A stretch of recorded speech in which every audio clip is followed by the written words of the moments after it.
Hello and welcome to Santa Cruz for Bernie's Endorsement Forum. My name is Brett Garrett and I'm the convener of Santa Cruz for Bernie. Let's begin with a land acknowledgement. Um, the land on which we gather is the unceded territory of the Awaswas-speaking Yupi tribe. The Ama Mutsun tribal band, comprised of the descendants of indigenous people taken to missions Santa Cruz and San Juan Bautista during Spanish colonization of the Central Coast, is today working hard to restore traditional stewardship practices on these lands and heal from historical trauma.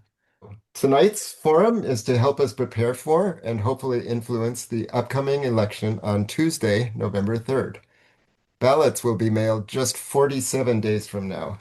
This election will decide many important issues, including a new mayor for Santa Cruz, trustees for the Pajaro Valley School District and Cabrillo College, protections for our marine sanctuary, and a proposed countywide sales tax that many of us might not even know about yet. Um, we've invited local candidates to complete the candidate questionnaires. And if you want to view the responses, please see the link in the chat. Has that? This election will also be a pivotal decision point for national and statewide offices, including United States Congress and a new governor for California. Most of these races have been narrowed down to a simple choice of Democrat versus a Republican. And you probably don't need our advice on the difference between those Democrat versus Republican offices. Those races won't be our focus tonight, but I do need to mention them because they are incredibly important for the well-being of our country and our state, as you know. They're also a reason that I plan to vote very early in this election. I'm somewhat paranoid that the mega election deniers will throw up roadblocks, making it more difficult to vote as election day approaches. And our best defense may be to vote early. I'm hopeful that tonight's forum will help provide the information we all need to make up our minds early and be able to submit our ballots early. As I said, we won't be touching on the Democrat versus Republican races, but we will touch on some state contests that may be less obvious. And we'll also do a rundown on the 14 statewide ballot initiatives. So to summarize tonight's agenda, part one will be local offices, hearing from candidates for Santa Cruz Mayor, Pajaro Valley Unified School District trustee candidates, and candidates for Cabrillo trustees. Part two will be a discussion of local ballot initiatives with brief presentations by Pauline Seales and Supervisor Monica Martinez. Part three will be open discussion of these local offices and issues.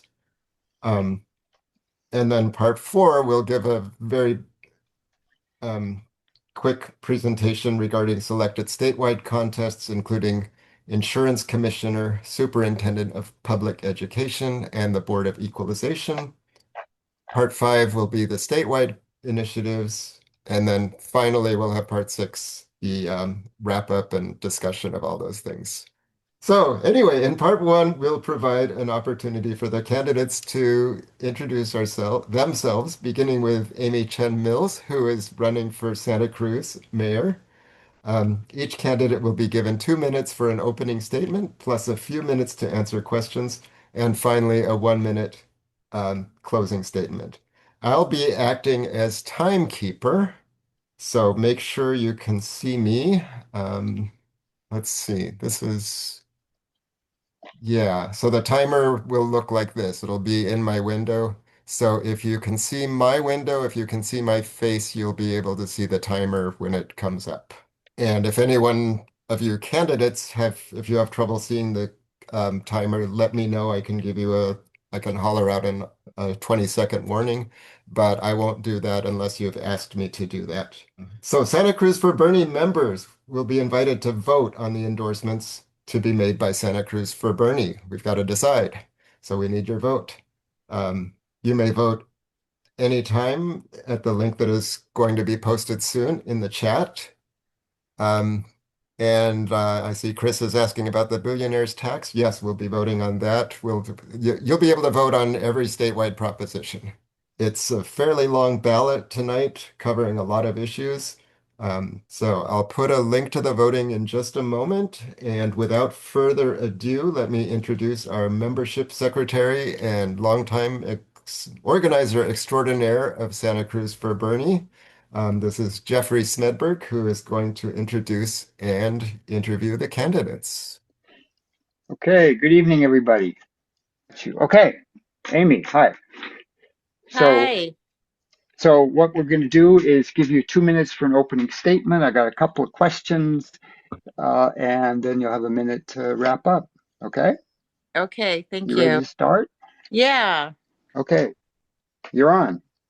thank you. I think most of you actually know me, some of you quite well, but I will reintroduce myself. My name is Amy Chen Mills. I'm running for mayor of Santa Cruz, and I have a long history of progressive activism in this community, from organizing climate strikes in 2019 to organizing most recently the Get the Flock Out campaign, which has become an anti-ALPR campaign as well, and a data privacy campaign for our city in the form of my campaign for mayor.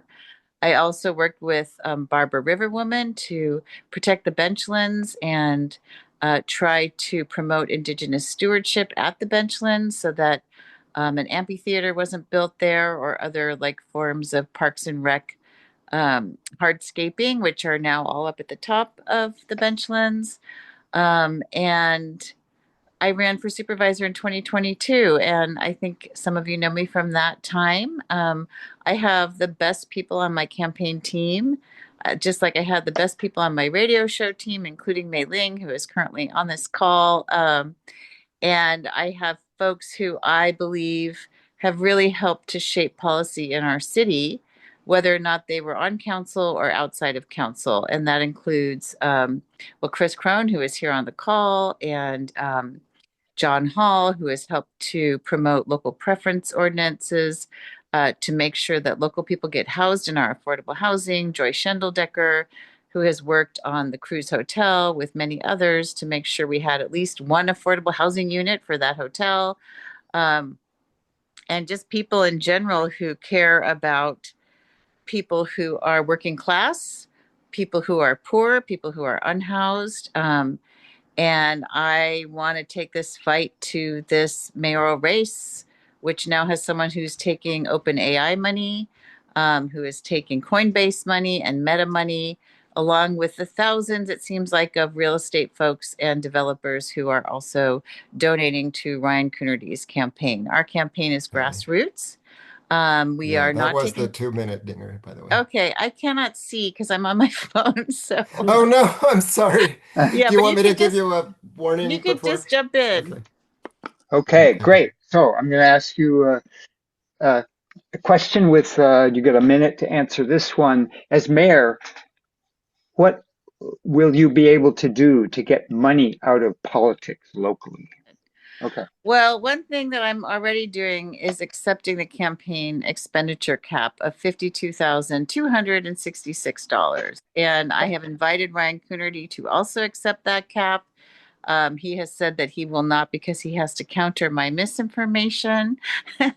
I said, well, I'm happy to correct misinformation. Tell me what that is. And I did not get an email reply back. The incentive for accepting the expenditure cap is like a $300 credit towards like your website posting about your campaign. So that is hardly enough credit for accepting the cap. There should be much more that the city does to support a candidate who accepts the expenditure cap. I also think we can look at actually publicly financing elections, giving everyone like a few thousand to start, or, we'd have to work out the details and have a community forum that is sponsored by the city so residents can come and not by some private entity or establishment entity. Okay. Thank you. Another question with a minute to answer. What are your thoughts on ranked choice voting in Santa Cruz instead of council districts? My understanding about ranked choice voting, especially after seeing the way that these districts were drawn to actually disempower voters in the beach flats and lower ocean area, and connect them to like the Upper West Side, for Pete's sake, which also was a project of my opponent. I think it would be highly preferable because my understanding is that more voters are represented in ranked choice voting, and the actual outcome of ranked choice voting is more reflective of what the voters want because they can have a first choice, a second choice, and a third choice. And so if it's not the first choice, the second choice is bumped up in ranked choice voting so that we actually have more of a say in who we get for the council. These districts are not fair. They were drawn unfairly through backroom deals, and that needs to be pointed out. And that's why we're having a hard time getting folks elected from the progressive side. So elect me mayor, endorse me and help me, and we will change that. Okay, thank you.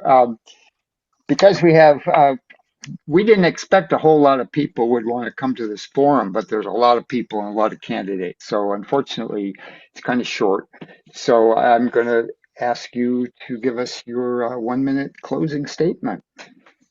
My 1 minute closing statement is that I am a candidate for the people, and where we've neglected the people is in focusing on renters, focusing on renter protections, focusing on those who are vulnerable that are under attack from the administration, and being very serious about it to the point of making sure we're not bringing in technology to surveil them, and also being very transparent about what we're doing in the city. I've already been posting, agendas for council meetings on my social media, telling people what's up, what's coming, and I intend to go ahead and continue to do that, to have Monday council meetings, which pre-council meetings, which were started by Gary Patton, and let people know what's happening. Because honestly, like I said at my launch party, I'm going to need all of you to be a part of city governance and show up for those measures that we want to get passed at council, because we're going to need 4 votes still.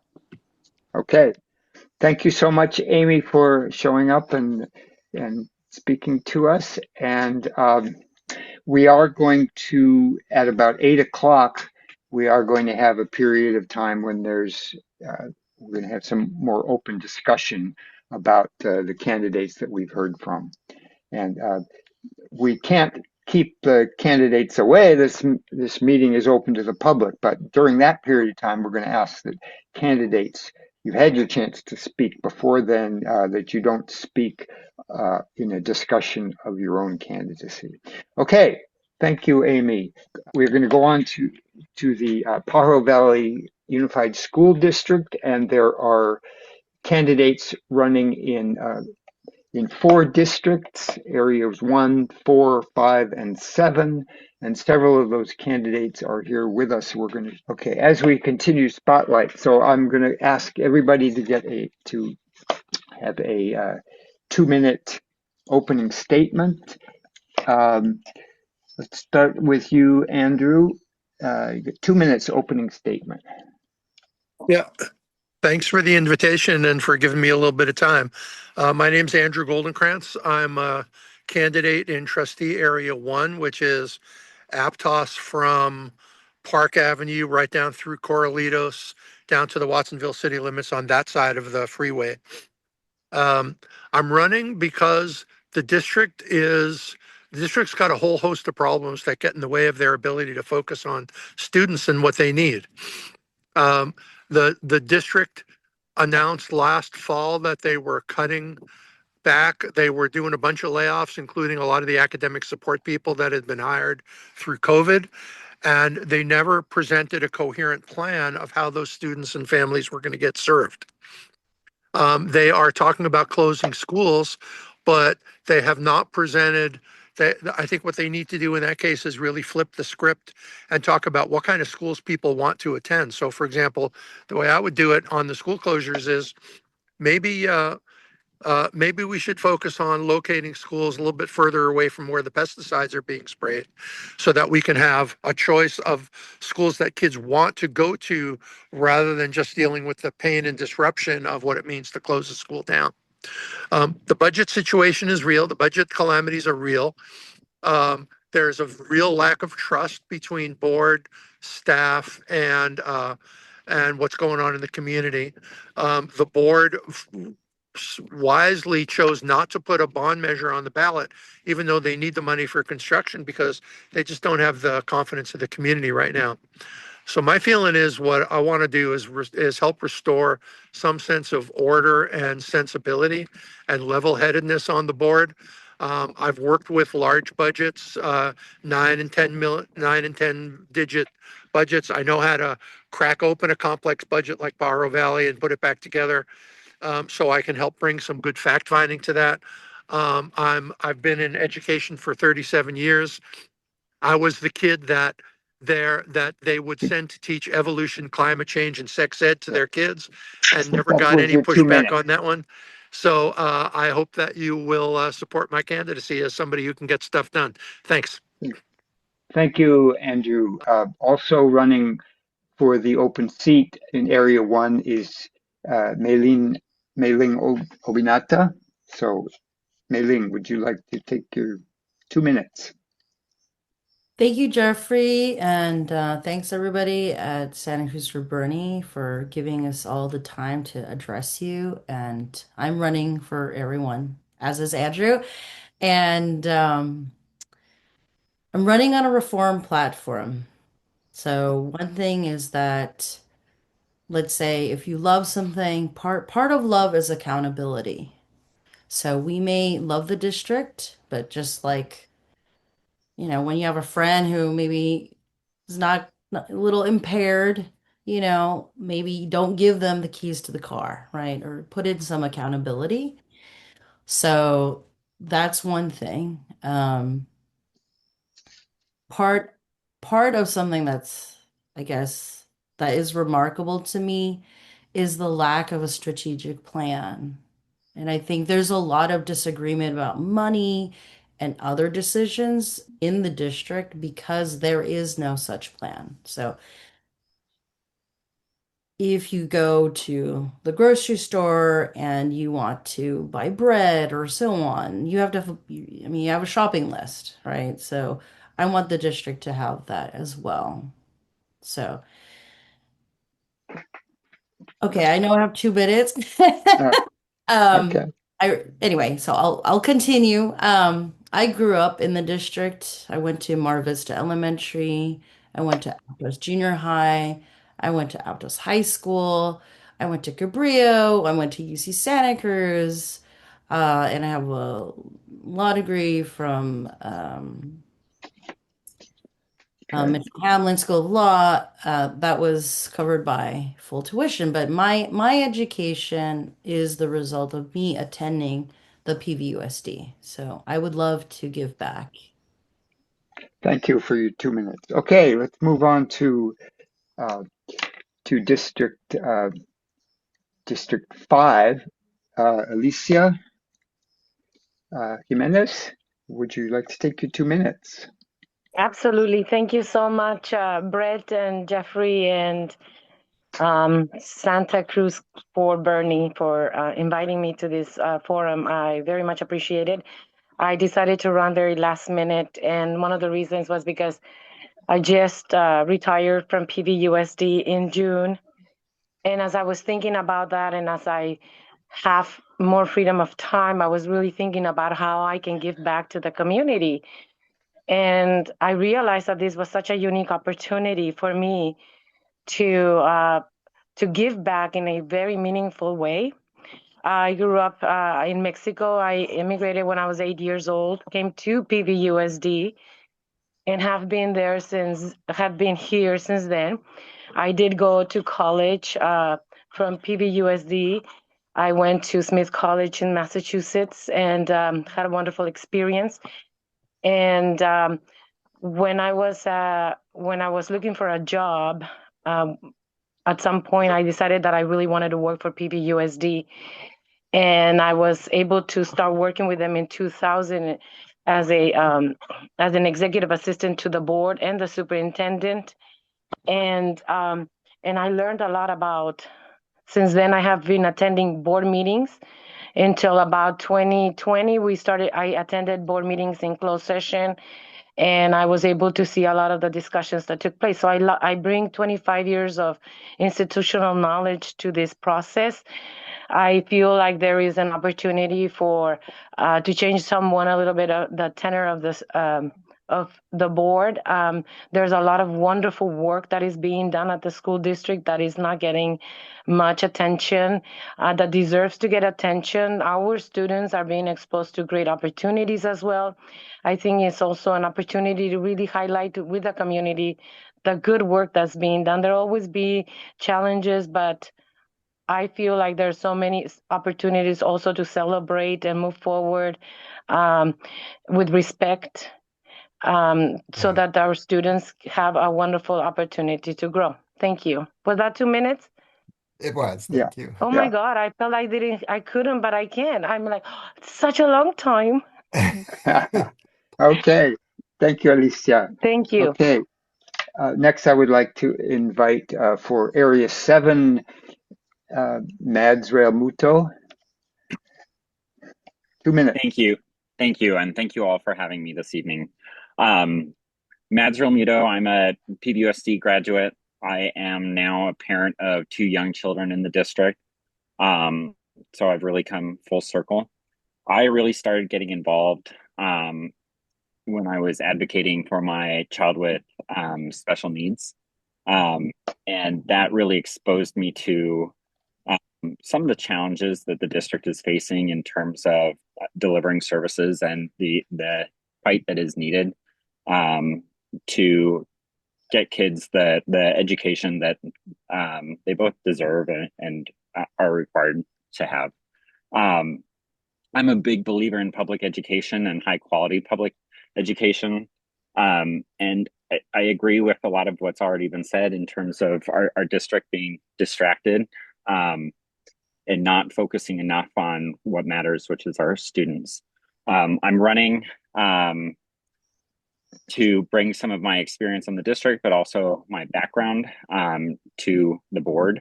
I'm currently chair of the special education committee for the district, the advisory committee. I'm also a member of the Sustainable Schools Advisory Committee. That's the committee Andrew mentioned that's looking at school consolidation closures. And I agree that as part of the work that committee is doing, it's really to focus on what is that ideal school? What do we want that to look like? The district right now has a real trust problem. The community, certainly our staff, I think there's a real problem right now with morale. Staff not feeling included in decisions and valued for what they contribute. And one of the things that I would like to bring is really a focus on the staff and those that are closest to our students and elevating them. Thank you. Thank you. That was 2 minutes. Appreciate that. Okay, Misty, you're on. 2 minutes. Hi, I'm Misty Navarro, and I'm currently the appointed incumbent for Area 7. I applied for the board in October of 2024. I had been paying attention to what was going on in the district for a while. I am an Aptos resident of the last 16 years, and I have 2 kids that are in the PVUSD school district, both attending Aptos High. And I looked at our schools and I compared it to my education growing up, and I thought we should be doing better. And that's how I got involved. I am a product of the public school education. My mom was a teenage mom when she had me, and she was a single parent that raised me. I went to 14, 15 different schools before I started high school. I got a full scholarship to college and then to medical school, and then became an emergency medicine physician. And although I'm a parent in Aptos right now, I grew up like the kids from Watsonville and Pajaro, and I spent the last 17 years working in Salinas with the population that is mostly South County. And so when this opportunity dropped in my lap, I thought I was uniquely poised because I'm able to speak Spanish, understand the community of South County and Watsonville, but also my Aptos community. I noticed that my friends who are parents that we had raised our kids together. They had played sports together, were pulling their kids out of Pajaro Valley School District. And their concerns were safety. Their concerns were academic rigor and whether or not their kids were going to be prepared for the future. So that's how I came into this work. I mean, I have always strived to mentor young folks. I don't believe that you can dream what you can't see. So I've always advocated for mentorship and bringing back folks from the community that have succeeded so that our students understand the real possibilities that exist for them. I have, I'm not a teacher, but I have, as a physician, I know that if I don't have the firsthand expertise, that my job is to go out there and talk to the people who actually understand what is going on. I have had a crash course in school finances over the last year and a half, which is far more complex than most people seem to understand. Thank you. That was your 2 minutes. Is that 2 minutes already? Oh my goodness. Yes, it was. So anything you couldn't say in your first 2 minutes, you can put in your closing. Okay. I don't think that was 2 minutes. Now, if any candidate has trouble seeing the timer, please tell me to give you a 10-second or 20-second warning or whatever you want. I didn't actually see any timer, but thanks. Okay, yeah, it's on my. It's. If you see my face, you should see the timer. It's. Why don't you just get a habit of speaking up? But do you want? Yeah, just what 2 warning minutes do people or want? 20 15 seconds or 20 seconds? 20 seconds. Yeah. Okay. We skipped over area 4. The incumbent Daniel Dodge Jr. I thought he was going to be here, but I don't see him. He's the incumbent. The challenger is Eriberto Estrada, and Eriberto is working tonight and couldn't come, so he gave me a statement to read, which I will do now.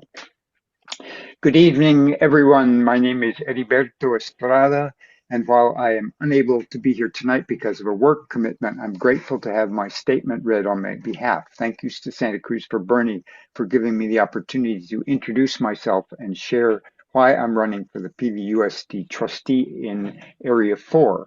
I'm running because I believe working class people deserve a real choice in government, not just a seat at the table, but the opportunity to help lead.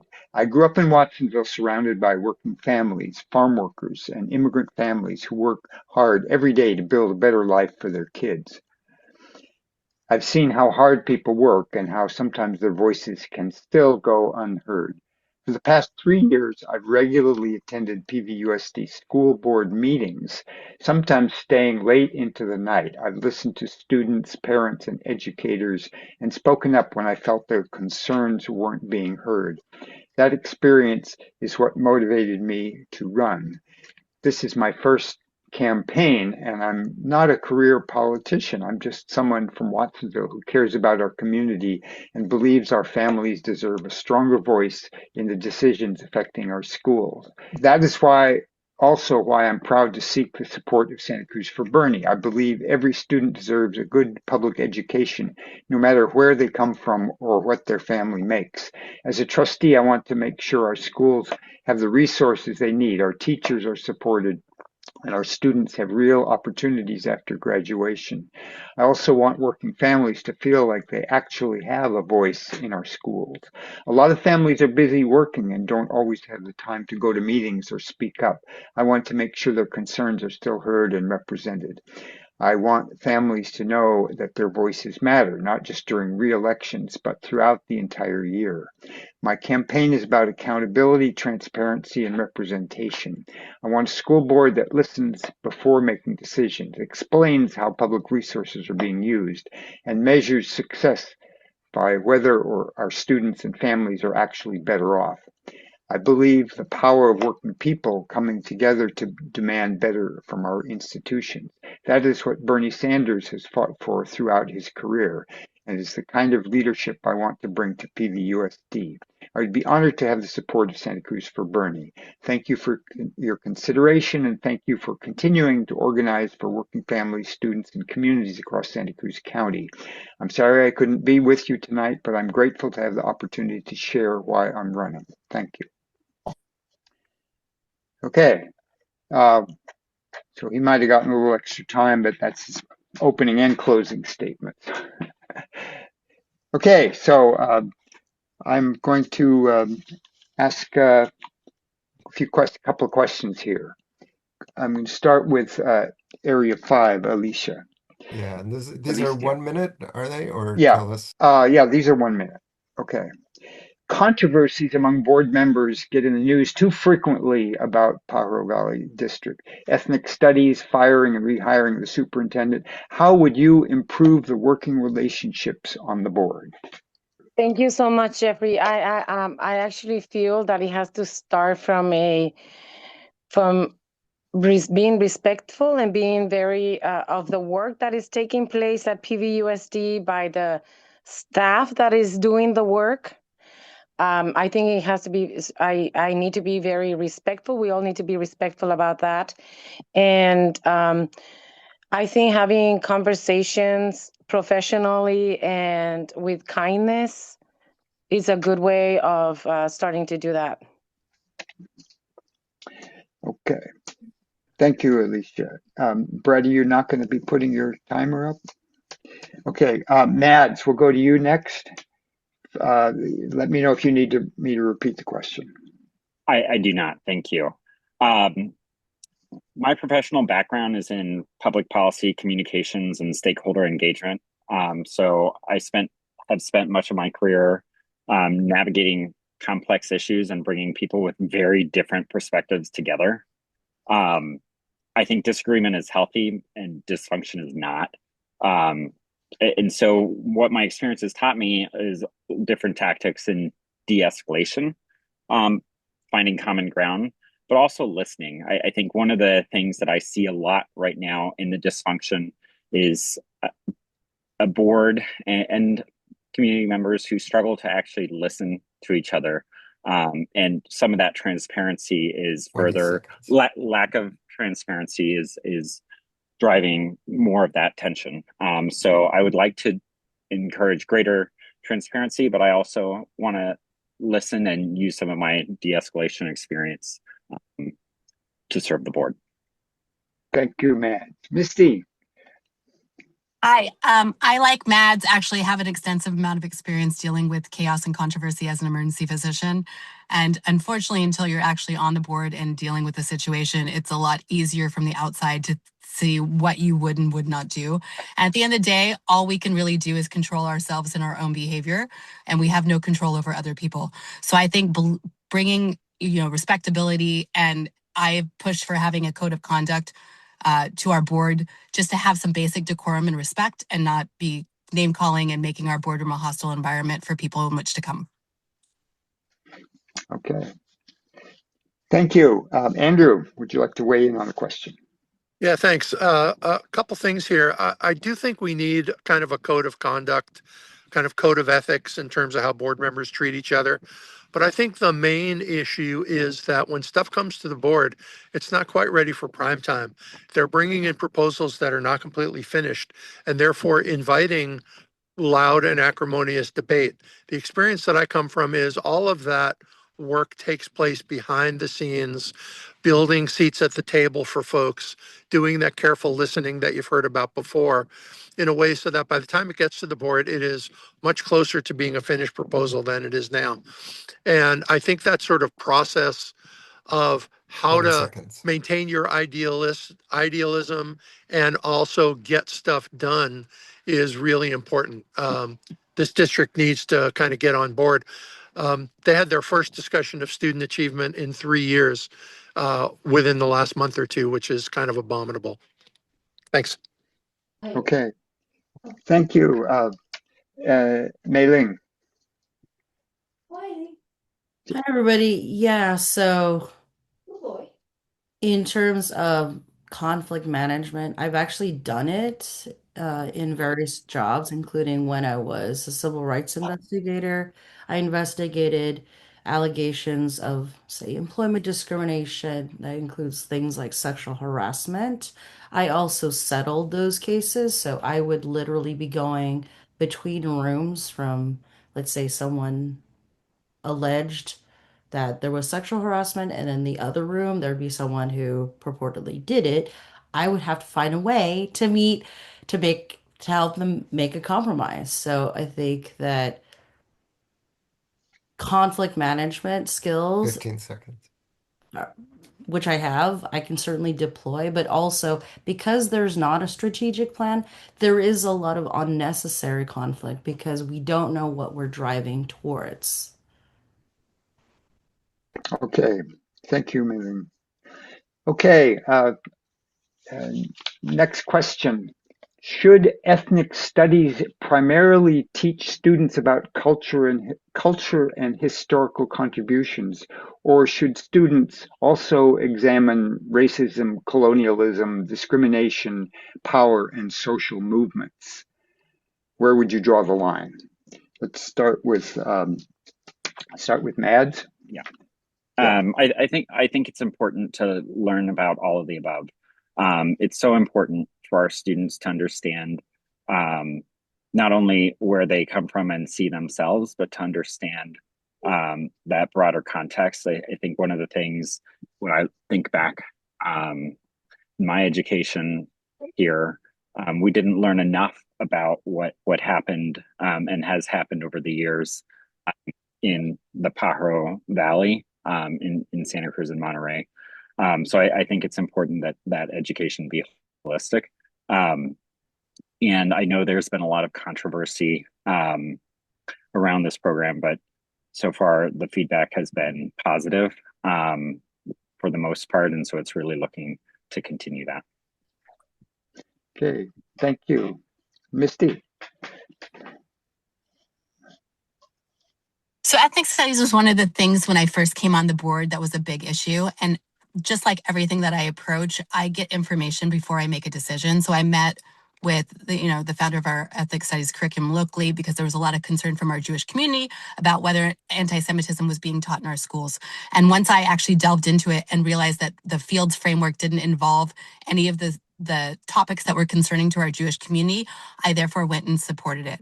I 100% believe that we have so much history in this community from which to teach our students, and everyone's experience is important. And we have tons of experience of marginalized communities in this community that we can learn and teach our students about.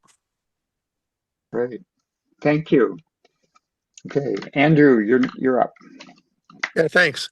I think the answer is you want both. You want to honor kids' traditions and histories and where they're from. And you also want to be honest about the complexity of the world and some of the messiness that's involved. I think that you generally want to start from common ground. I had the privilege of working for a district where I had 37 home languages in my school. And so we had to start with, where are you from? And tell me about your people, in a way that we could find things to appreciate and honor before we get to resolving the conflict. I think the important bottom line is that all students, Muslim students, Jewish students, Latino students, Filipino students, whatever, all the different slices 15 of the seconds. beautiful pie in Pajaro Valley, is that everybody feels safe and welcome in the classroom. And that's the bottom line for me. Okay, thank you, Andrew. Meilin. Yeah, all the above. I think that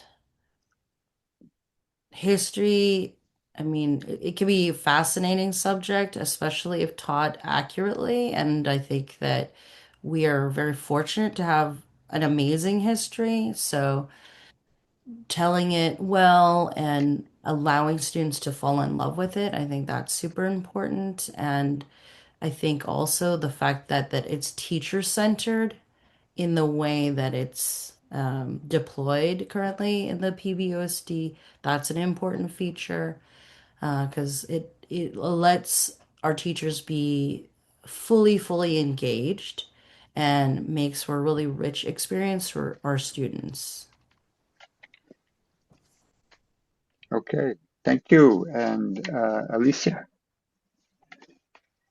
Thank you. That is such a great question. And, I've been through this, the controversy with the board and through it. And it's very important. I feel like, just like everyone else, I feel that we do have to learn both. We have to learn of the contributions of every people, every community one of the things that I'm always amazed about is like, for example, just talking about arts, okay? Just talking about arts. I'm learning about classic classic artists, but there are many of them are European. And I'm here thinking about what happened with the Latin American artists, just about that. I have so much I have so much pride for the work that Latin American artists have contributed to the world, and I don't see them anywhere. I don't see them reflected in our curriculum, and it is concerning because it's not just about all the challenges that we have overcome. It is all the beauty that we have contributed, and that has to also come forward. It has to be taught. We have to be proud of that, not just of the struggles and the wins and the battles, but of the Yeah. beauty. And Sorry, I I forgot want to to give come the back to that. warning. Okay. So thank you so much. I can't see your Yeah, it clock ran, too, Brett, but it's gone negative. so Sorry. I think it's students deserve to learn who their ancestors are, where they come from, and the history and that they have lived through. And I'm glad that at PVUSD they have the opportunity to do that right now. Thank you. Okay, thank you, Alicia. Okay, one last question, another minute, and we'll start with you, Andrew. How can the divide in the district between Wattsville and Aptos be resolved or minimized?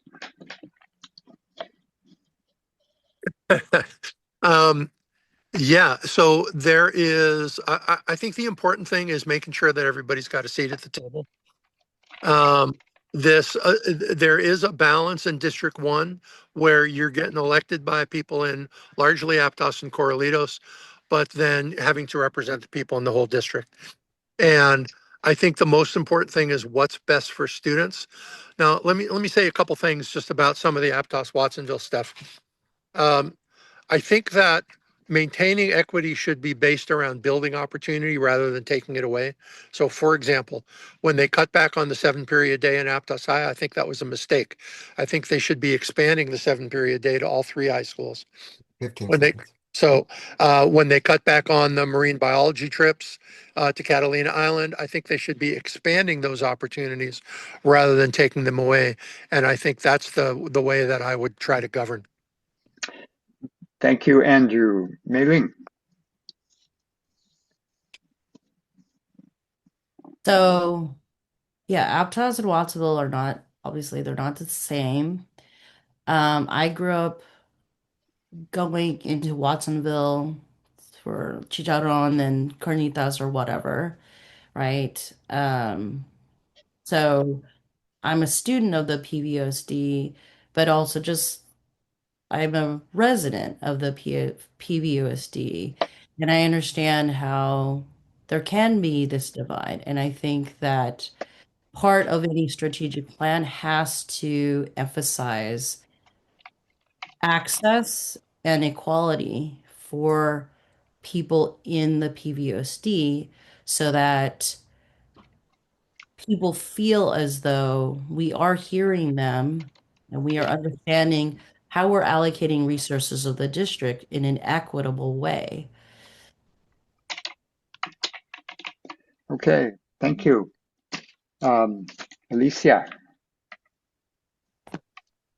I have probably gone through about 3 reorganization proposals in my tenure at PVUSD, and it always saddens me because it is such an opportunity. It is actually desegregation. They want to segregate people, and it is not really the way to work. Not in our time, not in our community. It is a very diverse community.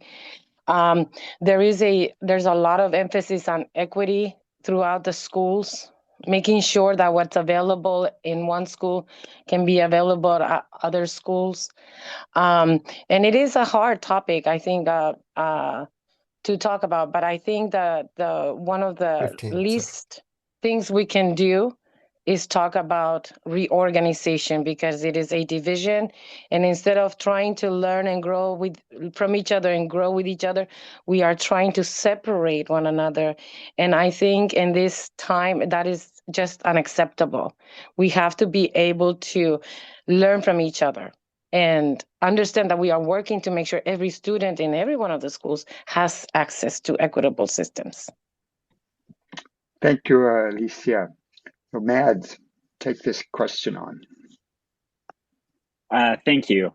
I think it starts by rejecting the idea that this has to be a Watsonville versus Aptos thing. One of the district's greatest strengths is our diversity. Our students benefit from learning alongside people with different backgrounds, cultures, languages, and experiences. But that only works if everyone in the community feels valued and has equitable access to opportunities.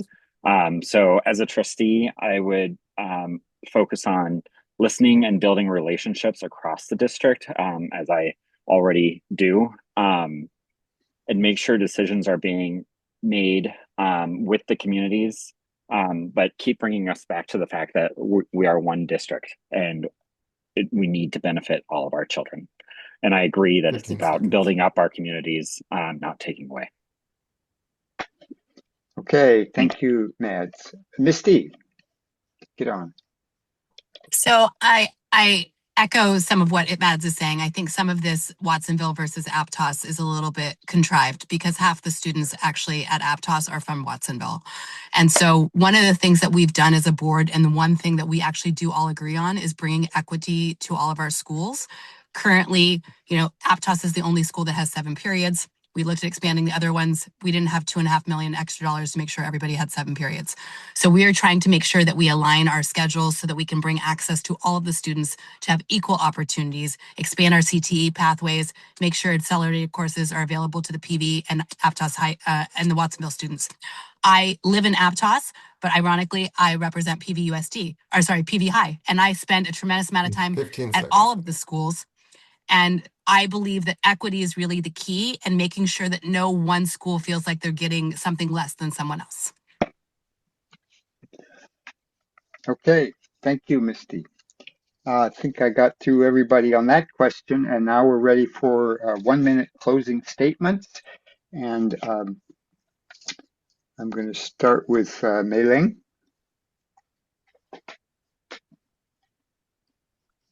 All right. So thanks, everybody. I hope you consider voting for me because we are headed for very, very, very hard times in the PVUSD. And as we make decisions that are basically a type of triage, that means our values have to be at the very forefront. Anything we don't value will go by the wayside. I value equality. I have been involved in social justice and education endeavors for more than the last 30 years. I have taken students to the Black College Expo in Oakland so that they can see what college can be for people who look like themselves. So please Thank you, think. Meilin. Thank you. Thank you, Meilin. Sorry, I forgot the. Alicia, your 1-minute closing. Thank you so much. I hope I can count on your support. I am running to bring stability and focus and effective governance to the board. Every student should be able to feel safe as they work to achieve their dreams. And I want to bring a little bit of that to the board, making sure that students have a sense of belonging, that staff has a sense of belonging. And I feel very honored to have the opportunity to serve and continue giving back to my community in this manner. I am, like I mentioned, I am a product of PVUSD, and I am very much invested in this community, and I want our youth to have access to the best educational options. I am very happy to see a lot of what's happening at PVUSD in terms of options for our students, and I want to promote more of that. Thank you so much for your time here. Okay, thank you, Alicia. Mads, your closing statement. Thank you again for the time this evening and for considering my candidacy for your endorsement. I'm running because I believe in public education and in what PVUSD can be. Getting there requires a board that listens to educators and families, asks hard questions, and always puts students first. I'm incredibly proud to have earned the endorsement of the teachers union. To me, that reflects the kind of partnership I want to bring to the board, where the people doing the work every day have a real voice in the decisions that affect them and students. I want to be a trustee who brings greater accountability and transparency to the district. I want to help the district communicate more effectively with educators and families, and make sure that the community feels heard. Thank you again. Okay, thank you, Mads. Misty.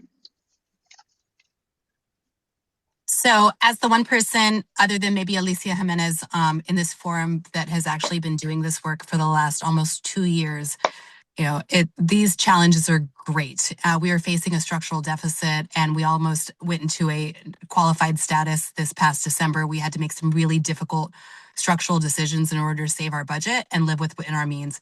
They were really painful, but I believe in this district. And unfortunately, as Alicia said, we have not lauded the accomplishments that we've made in this district, which is investing in teachers with a letters program, putting $30,000 in their pockets over the next 2 years. We are working on our curriculum. Our students are not succeeding. Our kids are doing math at 18% can do math at grade level, 25% can read at grade level. We need to raise the bar up so that we can have opportunities for our students. And that is the work that I do. I come to this work knowing that it's hard, and like everything, I approach it with data and a logic mind, but understanding that real people are affected by this. Okay, thank you, Misty. Andrew, your closing. Yeah, thank you for the time. If you're, I believe I'm the only candidate in the field who's got direct classroom experience. I've spent decades in the classroom and as a site administrator. I can pick apart a $300 million budget and put it back together again to know where the money is. I've been on local community boards that relate to provision of affordable housing, delivery of healthcare through Santa Cruz Community Health, delivery of a broad array of community services through community bridges. And I can get phone calls returned from legislators and state agencies in terms of being able to meet the budget demands. So if you're looking for somebody who can hit the ground running, I'm hoping that I can earn your vote. Thank you very much for the time. Okay, well, thank you all for candidates for the Pajaro Valley Unified School District, Area 1, Andrew Goldenkranz and Meilin Obinata. Area 4, Eriberto Estrada, whose statement I read. Area 5, Alicia Jiminez, and Area 7, Misty Navarro and Mads Realmuto. So thank you all. And the next race is the Cabrillo College Trustees. And we have with us tonight Karen Cogswell. This is Area 6. Also, Milissa Ales-Barnicoat. Also running in this race is Benjamin Finke, who can't come, and I will be reading a statement on his behalf. So let's see, we're going to start out with 2-minute opening statements. And Karen, why don't you start off? Great. Thank you all so much for the invitation. Happy to be speaking with you all tonight.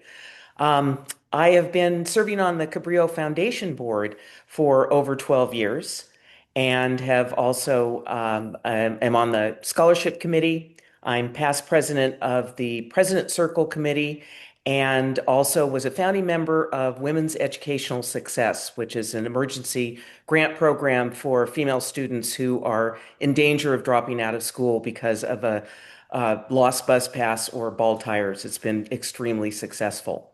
I'm the daughter of two educators from Southern California and went through the education system here pre-Prop 13. And it was unparalleled. And unfortunately, we are not going to go back to those days.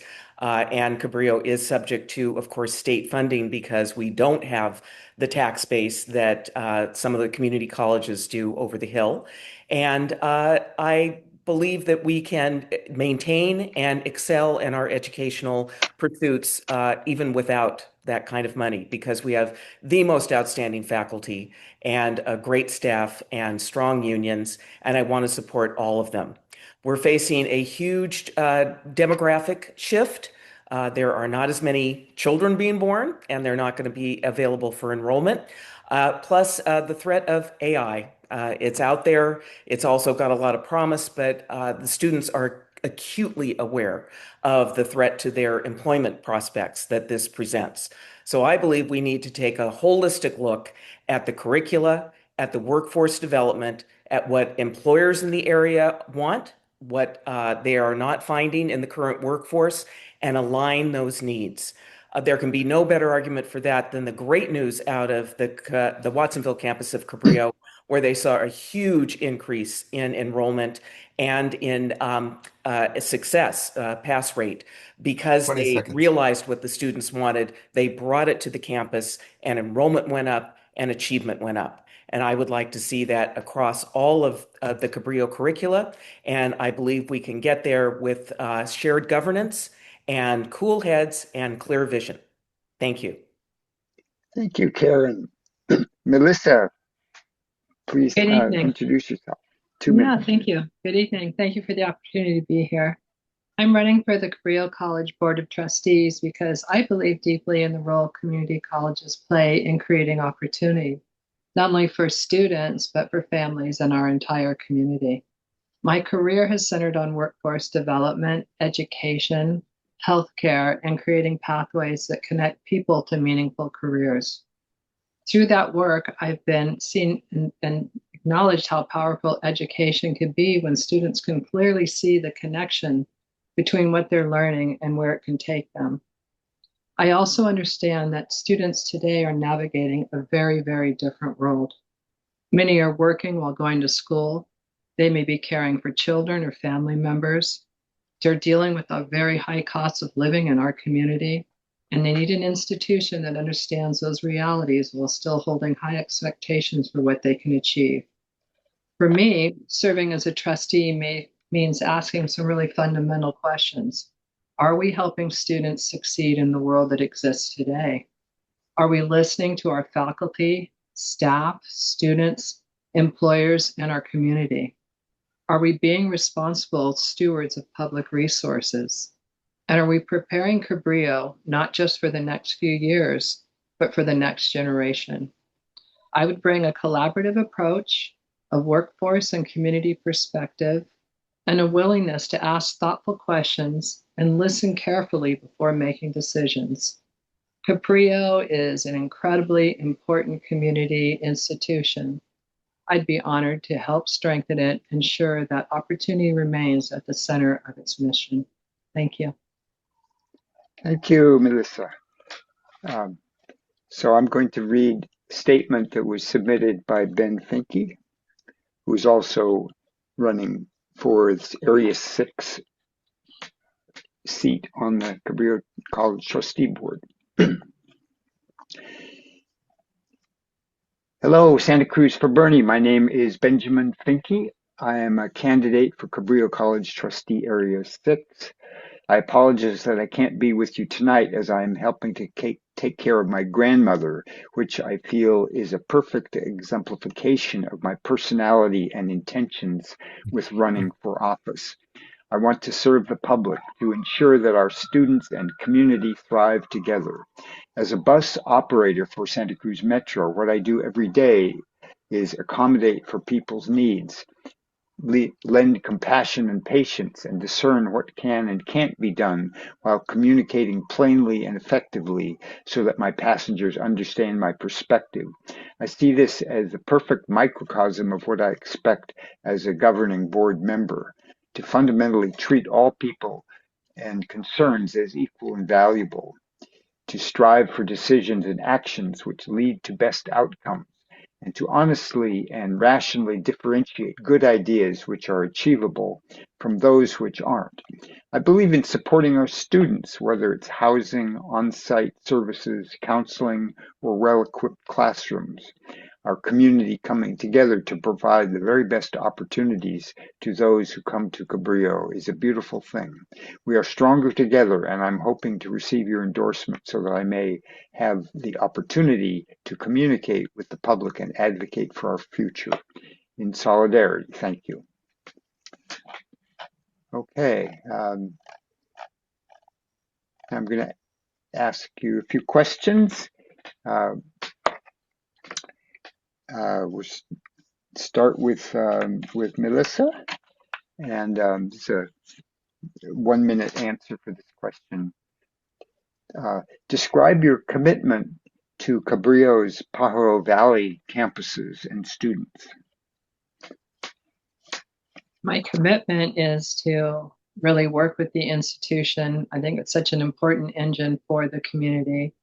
I think it's, my work shows me that education paired with workforce pathways and community needs need to be genuinely connected. My commitment is to work with the institution to ensure that that happens. My commitment is also to, I think every candidate's talking about the fiscal struggles that we have within the state, and certainly our country this year. And my commitment is to really look at those opportunities and looking at the financial structure, listening to the concerns of all that, are impacted by those struggles, 10 seconds. and advocate on the, for the part of everyone that will affect. Okay, thank you, Melissa. Mm-hmm. Okay, next question. I'll start with you. No, did you, Karen? I didn't Karen answer that? let you answer that question. I'm getting a little mixed up here. Sure. I believe I'm aligned with the current president, Jen Capps, in looking to expand the offerings in Watsonville. Once the campus was able to retake back rooms that they had sublet and open up anatomy classes, chemistry classes, biology classes, so the students didn't have to travel to Aptos for those. That's where you saw the enrollment jump. People want to, be able to go locally, and that's very important. So I see expanding that. They have a lovely construction arts facility there that's huge with heavy equipment. We need much more of that so the students can get the training that they need and the work experience that they need right in their own community. And I believe we have the capacity there. We certainly have the faculty there to make that available to more students. And it shows in the enrollment jumps and the achievement jumps. Thank you. Thank you. Okay, next question, and we'll start with you, Karen, again, 1 minute. How should Cabrillo respond to its labor bargaining units seeking salaries, benefits, and work assignments that are sustainable for living locally? Yep, this happens with every coastal community. It's expensive to live here, and salaries are out of whack with what it costs, and we lose faculty and staff to those realities. I believe that there needs to be, again, shared governance and a look at the cost of living increases that are available for, at least for now, from the state, and allow those to flow through to the faculty so that we don't lose them to the over-the-hill institutions that can, quite frankly, with their tax base, pay a lot more. So, of course, I have not been privy to any of those negotiations, but it's a first that we have come to an impasse with the faculty union and the management, and it has to go to arbitration. So clearly, there needs to be wider lines of communication. Thank you. Milissa. Yes, can you repeat the question, please? Absolutely. How should Cabrillo respond to its labor bargaining units seeking salaries, benefits, and work assignments that are sustainable for living locally? Well, I'm a union employer, so full disclosure, I negotiate union contracts as an employer. And I think there is always a way to negotiate a win-win situation with a union. And I think it does have to take into certainly wages. We are an expensive area and we have to be able to compete to hang on to the faculty that we have, and not just in the short term, but in the long term. But within collective bargaining, I think there's always an opportunity to look wholly at many different elements that go into that agreement, and with the goal of a win for the college, but also a win for the faculty, with a prime example of not only retaining faculty, but being able to attract the best faculty to our institution. Okay, thank you. Okay, next question. Let's make it 30 seconds. I think you should be able to cover it pretty quickly. What are your, and we'll start with you, Milissa. What are your views on the idea of student trustees on the board, and should they have a vote? Well, I run a cooperative also, and so I'm very much in favor of the voice of the constituents that are affected by things having their voice, certainly on the board. So I would be in favor of students being on the board and having a voice. The decisions that are made affect them, and they represent a very different perspective than other community members or faculty members, and it's an important voice to hear. Thank you. Karen, on the question of student trustees. I agree wholeheartedly. We have a student trustee now, we have had for a long time, and their perspective is invaluable. You can't get their viewpoint, their experience, their lived experience from any other source. And I know that the ones that have been trustees have been outstanding. They have just shown up, worked hard, and represented their fellow students beautifully. So I would totally be in favor of retaining that. Okay, thank you, Karen.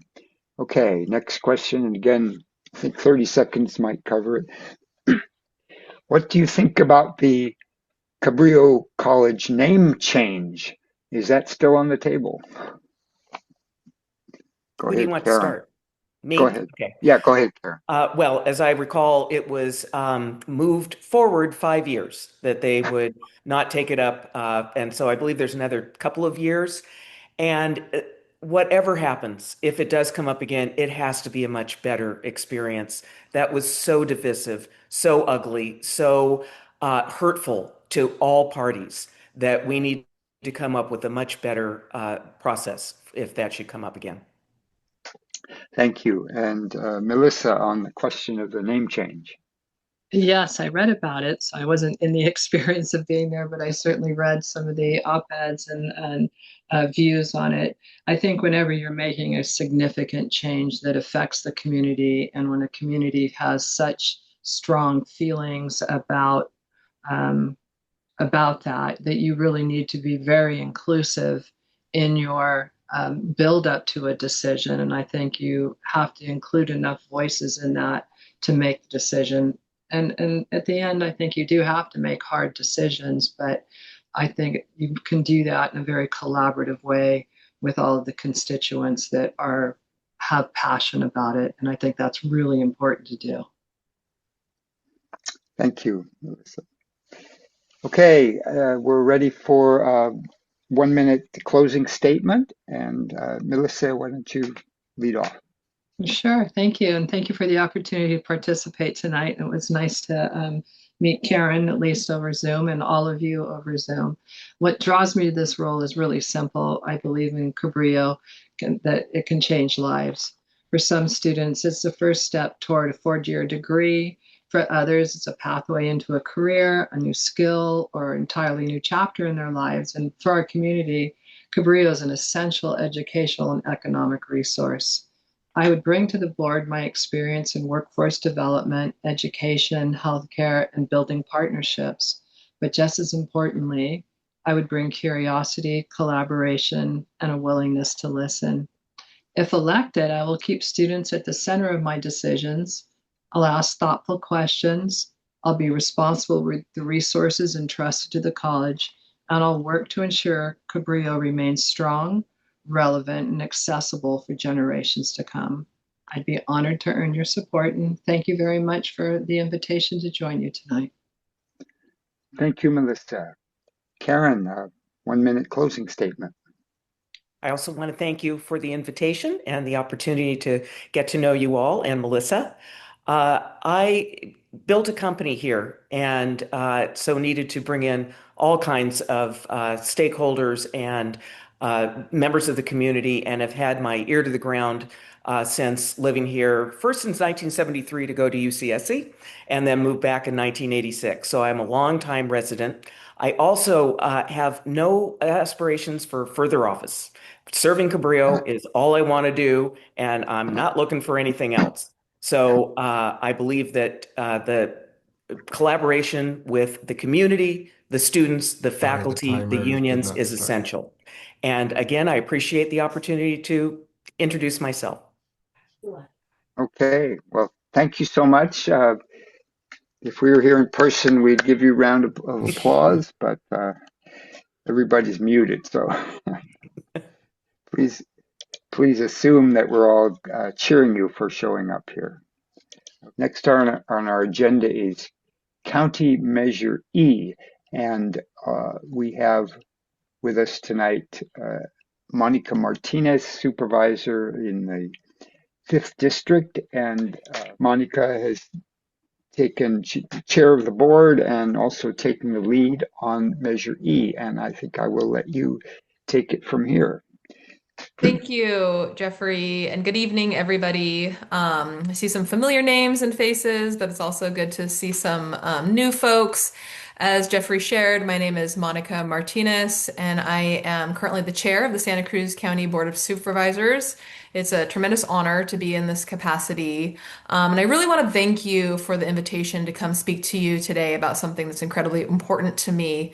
And it's funny, Jeffrey got a preview of this presentation when I presented to SCIU 521 on Thursday, and his advice was, leave out the slides, just talk about why you're passionate about this. I'm like, well, that is really simple for me because, I have spent my entire life dedicated to building and preserving the safety net for people who are left behind. I never imagined that I would someday run for office, being a county supervisor. I love it. It's a great job, but it wasn't what I was aspiring to. I just really wanted to make sure that people who needed help had access to help. I've spent my career, for 10 years. I ran our county's largest health and human services agency, Encompass Community Services. Before that, I was the ED at Housing Matters. I worked on Skid Row, starting my career in downtown Los Angeles. And I've seen what people experience when they're in crisis, when they have untreated mental health issues, addiction. I've built my career trying to protect services for those who are in need. So when I think about the safety net, a lot of people don't understand what that means. And honestly, the average person, when they need help, they have no idea if the funding is coming from Washington, D.C., from the state of California, from our local government. Like, it doesn't matter. What matters is that somebody is there to pick up the phone when they call. And that's what our safety net is. Whether it's the hospitals and the emergency room, our 911 system, our clinics, our behavioral health services, food services, right? It's a interconnected system that has been put together very delicately. It's very fragile, but it's ensuring that people have the basic and essential services that they need when they need help. And that could be any one of us. We don't know what day that is when we need help and somebody needs to be there to answer the phone. So what's happening right now is that we have a federal administration that is intent on dismantling this safety net. There are decisions happening at the federal level, namely HR 1 or the Big Beautiful Bill, that the concept is to unravel the Affordable Care Act. And I was doing work before the Affordable Care Act, and I know how much of an improvement to access to care came with it. And now we're seeing that there are milestones coming up over the next 6 months, 12 months, 18 months, where people will start losing their Medicaid coverage, their Medi-Cal coverage, and their access to services. And as a local provider network here in Santa Cruz County, we expect that we could lose more than $200 million annually. That's not just the county, that's across our hospitals, our ERs, the clinics, not CBOs doing a variety of work. When people don't have Medi-Cal coverage, they're not paying for the services, but we know that those needs don't disappear. It simply moves elsewhere, it goes downstream, and people become in more urgent crisis. I feel like I'm coming and talking to you, and I'm definitely speaking from a perspective of this is, the right thing to do. But I also am mindful there are some people, even in my district, District 5, who like maybe aren't so concerned about if the poor people have access to healthcare. I'm telling them that if Watsonville ER closes, right now there's a 2 hour wait at Dominican ER. There's going to be a 5 hour wait at Dominican ER. We're going to see more ambulances having to go over the hill to Valley Med or to other places to seek emergency services. We are all depend on a strong and thriving healthcare safety net. So as a county supervisor, I feel like it's my job, but it's also as a human, my job to do whatever I can to help preserve that safety net. And that's what Measure E is all about. To be honest, the counties cannot backfill $200 million. We are not going to be able to do that. But, we do have a choice. Do we want to see the safety net shrink, or do we want to figure out how to invest locally to protect that? And so a couple weeks ago, the board voted to put a half-cent sales tax before the voters in November. It's only for a 5 year period of time, and that will generate about $27 million annually for funds that will stay here in Santa Cruz County and will be distributed to the safety net to help keep our system in place. It like I said, it's not going to replace what is going to be lost. This is about triage. This is potentially, the idea is that it's going to buy us time for, a change at the federal administration, for, Congress members in other parts of the country to see the cliff that is coming and to take action to end up backfilling Medicaid. That's what we truly need. We need the Affordable Care Act to be put back, or Medicaid to be put back, so that way we don't have a long-term problem. So that's why it's a 5 year measure. Um, you know, when I think about the importance of this, I take bringing taxes before our public really seriously. I understand the affordability crisis in this community. People are stretched, but in this moment, I think that our citizens, our residents deserve the opportunity to make that choice, that to put their values, the values that we have here in Santa Cruz County, into play. Because I'm being asked constantly, like, with the federal administration, what can I do? I feel so helpless. What can I do to fight Trump? This is something you can do. You can invest in our local safety net. This is a direct response to what's happening, what Trump is doing to our residents here in Santa Cruz County. And this is a way that we can step up. And, from my own personal experience throughout my career, I've seen firsthand, how valuable treatment services are, how when a family's in crisis and they're able to access a clinic, how life-changing that can be. How important it is that families have food on the table so their kids can go to school with, food in their bellies. And I've seen what happens when those services aren't there as well. So, this isn't the whole data presentation. If you want data, come talk to me. I can give you all the slides that Jeffrey told me to leave at home. But this is coming from my belief that here in Santa Cruz County, we don't want people to fall through the cracks. And so I would be incredibly honored if Santa Cruz for Bernie joined us in this effort and would endorse Measure E. I think it's going to take all of us. It needs a 50% plus one to pass. And and I think that in this time it's going to be a lift. And so I hope I can count on your support. Thank you, Monica, for that presentation.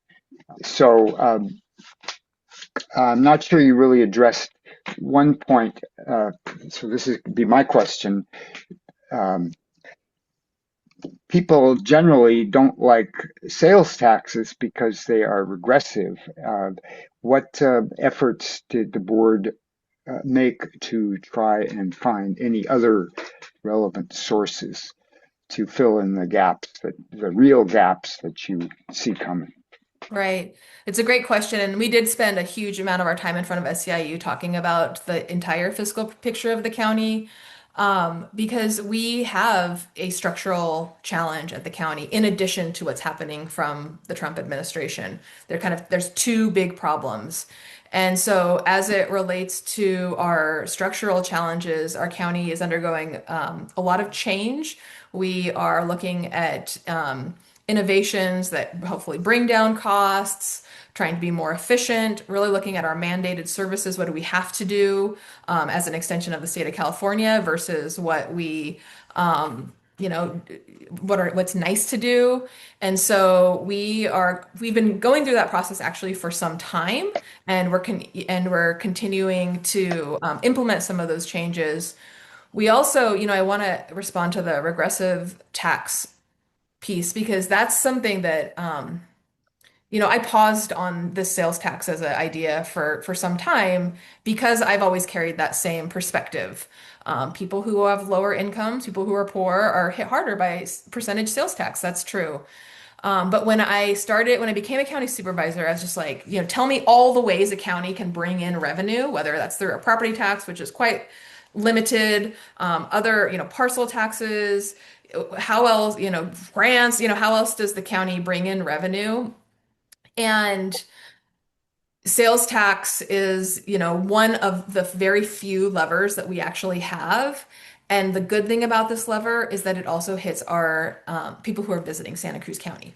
And, tourism is one of our biggest industries. And so we hope that people come here, they spend their money, and they too can contribute to protecting the safety net here in Santa Cruz County through this half-cent sales tax. Okay, thank you. Another question regarding sales tax. There are certain limits as to how high the sales tax can go. The Metro and its union managed to get on the ballot for, I think it's March 2028, a half-cent sales tax to support the improvements in the Metro transportation system. So, how are we doing on the limit? Have we blocked the possibility of the Metro getting another 0.5%? Yeah, both the Santa Cruz measure and the Metro measure have needed special state legislation to go above the cap. We are at the cap here in our county already, and both those measures or pieces of legislation have passed and have been signed by the governor. And so Assemblymember Pellerin carried the Metro item. Senator John Laird carried the Santa Cruz County item. We have mutually supported each other's, and we feel fortunate that we got the support from the state legislature to put this on our local ballot. So it allows our local community to decide what's right for us, as opposed to something that's imposed by the state. What else was I going to say? So yeah, they can run simultaneously, but I will say that part of our thinking, going back to like what, I've been asked a ton, why only 5 years? Why, if you're going to go through all this heavy lift to run a ballot measure, why don't you keep it on for 10, 15, 20 years? And part of it is, we have a lot of community needs. Metro is a community need that I strongly support and want to make sure that people can get behind that measure as well. I'm seeing Measure E as a direct response to the Trump administration, which is not here forever. And that We hope. It's an emergency measure, so it's, for a short period of time, and that we're not placing this burden, this financial burden on our residents in the for the long haul, because a lot of advocacy and hopefully, change across, our Congress and, in the White House, hopefully will mean that we won't need um, this measure for the long term. Right. Okay. Well, thank you very much, Monica, for your good presentation on Measure E. Thank you. And I just saw that Supervisor Cummings, I don't know if you've been on this whole time or if you just went on camera, so I'm happy to see if you want to add anything. Right. Thank you. Yeah, glad you made it, Justin.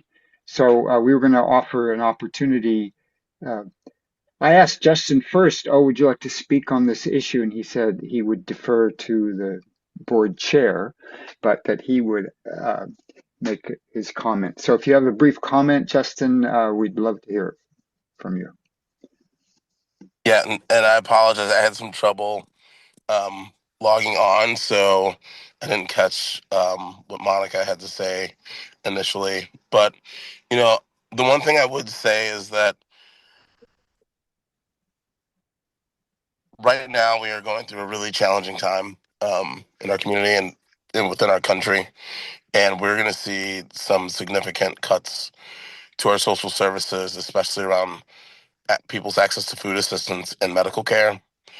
And, I understand that there are members of Santa Cruz for Bernie who, for example, don't really like regressive taxes.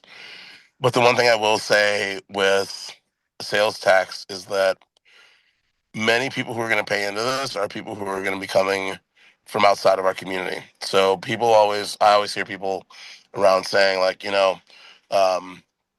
how can we tax the tourists more? These people are coming here and they're having impacts on our community. Well, this is one of those situations where this tax is going to support people who are experiencing poverty. It's going to support people who are low income. This isn't a tax that is going to support people who are wealthy, and many of us who are middle class. I mean, some of us, maybe it will, but it's really going to support those folks who are, dependent upon, SNAP and CalFresh. It's going to be supporting people who are low income and need access to medical care. And it's going to be paid for by everyone, regardless of your income and regardless if you live here or not. I mean, it's different from a housing bond or a parcel tax that is just specific to the people who live here. Sales taxes, one of the great things is that anybody who comes to visit Santa Cruz, if they're buying anything outside of groceries, feminine hygiene products, medication, I think diapers, they will be paying to help support these efforts for us to provide access to healthcare and food assistance for people who are low income in our communities.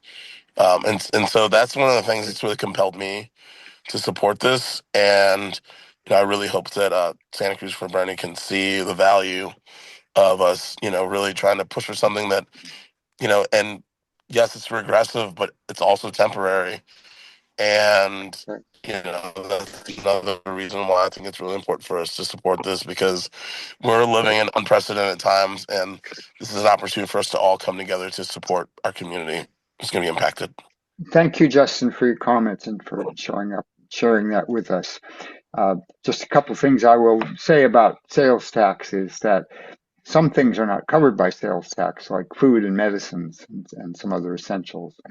And so if you're out buying some great new item for $100, this is 50 cents, which would go to this tax. Okay. So thank you very much for the presentation, and we've got a tight schedule, so we're going to be moving on. And I would like to invite Pauline Seales to join us to talk about County Measure D. I will share my screen. And one of the first things I want to say is that Justin has been one of the stars of this fight. One of the things one of the many awful things that's happening, has been happening, is that the Trump administration is attacking our coast. And one of the, in a way, a good thing about this is that everybody loves the coast. Doesn't matter what kind of politics you're into, we all love the coast. So just a very brief review. This first started in end of October. Fred Keeley called a press conference, and various organizations have been strong on this from the start. Save Our Shores, Surfrider, and others. In the first round of where they were about offshore drilling, we generated, I think the final number was more than this. I got this number at some point, but I think it actually was over 300,000 public comments to BOEM, which is the agency in charge, which is Bureau of Ocean Energy Management. And then you would think a normal procedure is that there's a comment period, and then there's a 30-day or more break, and then there's the next phase. Well, the comments were due on Friday. They were back Monday with the next phase. And we commented on that as well, and blah, blah, blah. So this is what they came back with after the 300,000 comments, was maps, and all these little squares are places that an oil company could decide to drill. And notice they're not blanked out on our marine sanctuaries. Those are still gridded. Southern California is similar. They don't have as many marine sanctuaries. Justin hired Richard Charter to work on the blue wall, and I'll explain that in a second. John Laird submitted a bill, SJR 12, which was actually enacted this month. Thank you, John. All of our officials have been very, very good and very supportive on all of this. Now, the idea of the blue wall is all these blue cities, counties have said no onshore facilities for oil-related stuff. The idea being we can't prevent what happens in federal waters more than 3 miles out into the ocean, but we can certainly have no support for it on land, making it more difficult, more expensive, and hopefully you'll decide not to bother. So this was set up in the 80s. It's now being reinforced. These are just quick pictures to remind you that oil drilling is horrible. And part two was deep sea mining, because they also want to deep sea mine.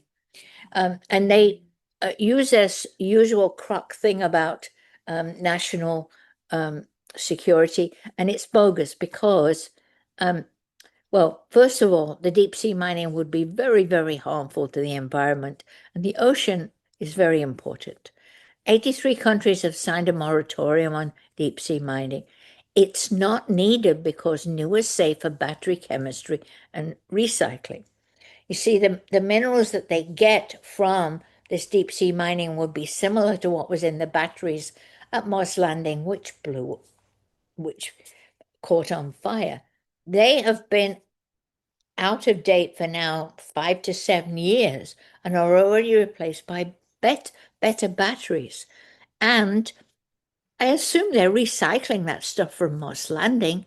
So there's a big amount of material available. So we don't need the minerals. Go back one.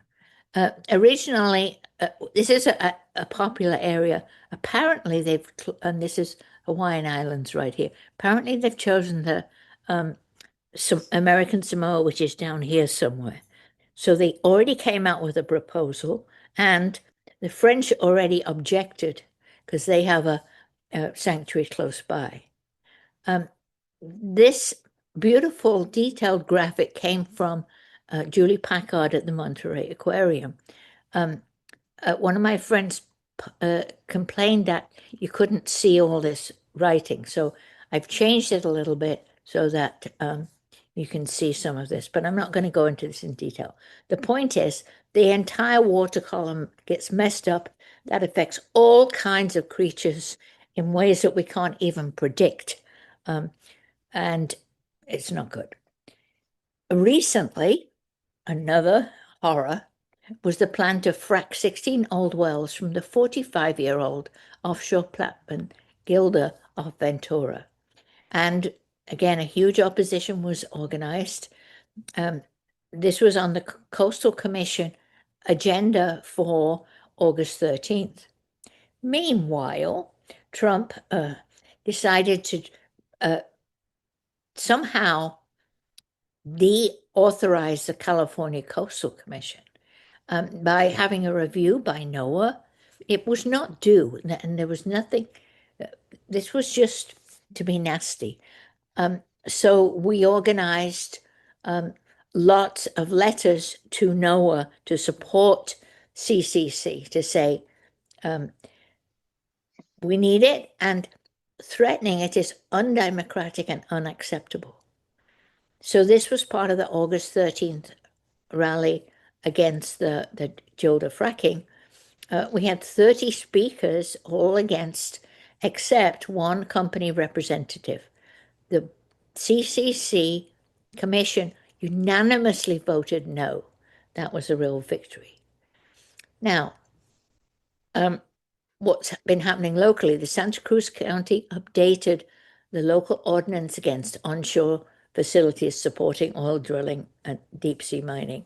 The Board of Supervisors voted to put a strong measure on the ballot. That's Measure D. Vote yes and tell your friends. It's to protect all this, coastline water, agriculture, land storage, blah, blah, blah, blah. It does so by, okay, here is, we already had something on the books, but it was not very strong, and it did not include deep sea mining. This, which may still be a little difficult to read, I got this from Katie Thompson, wonderful Katie Thompson at Save Our Shores.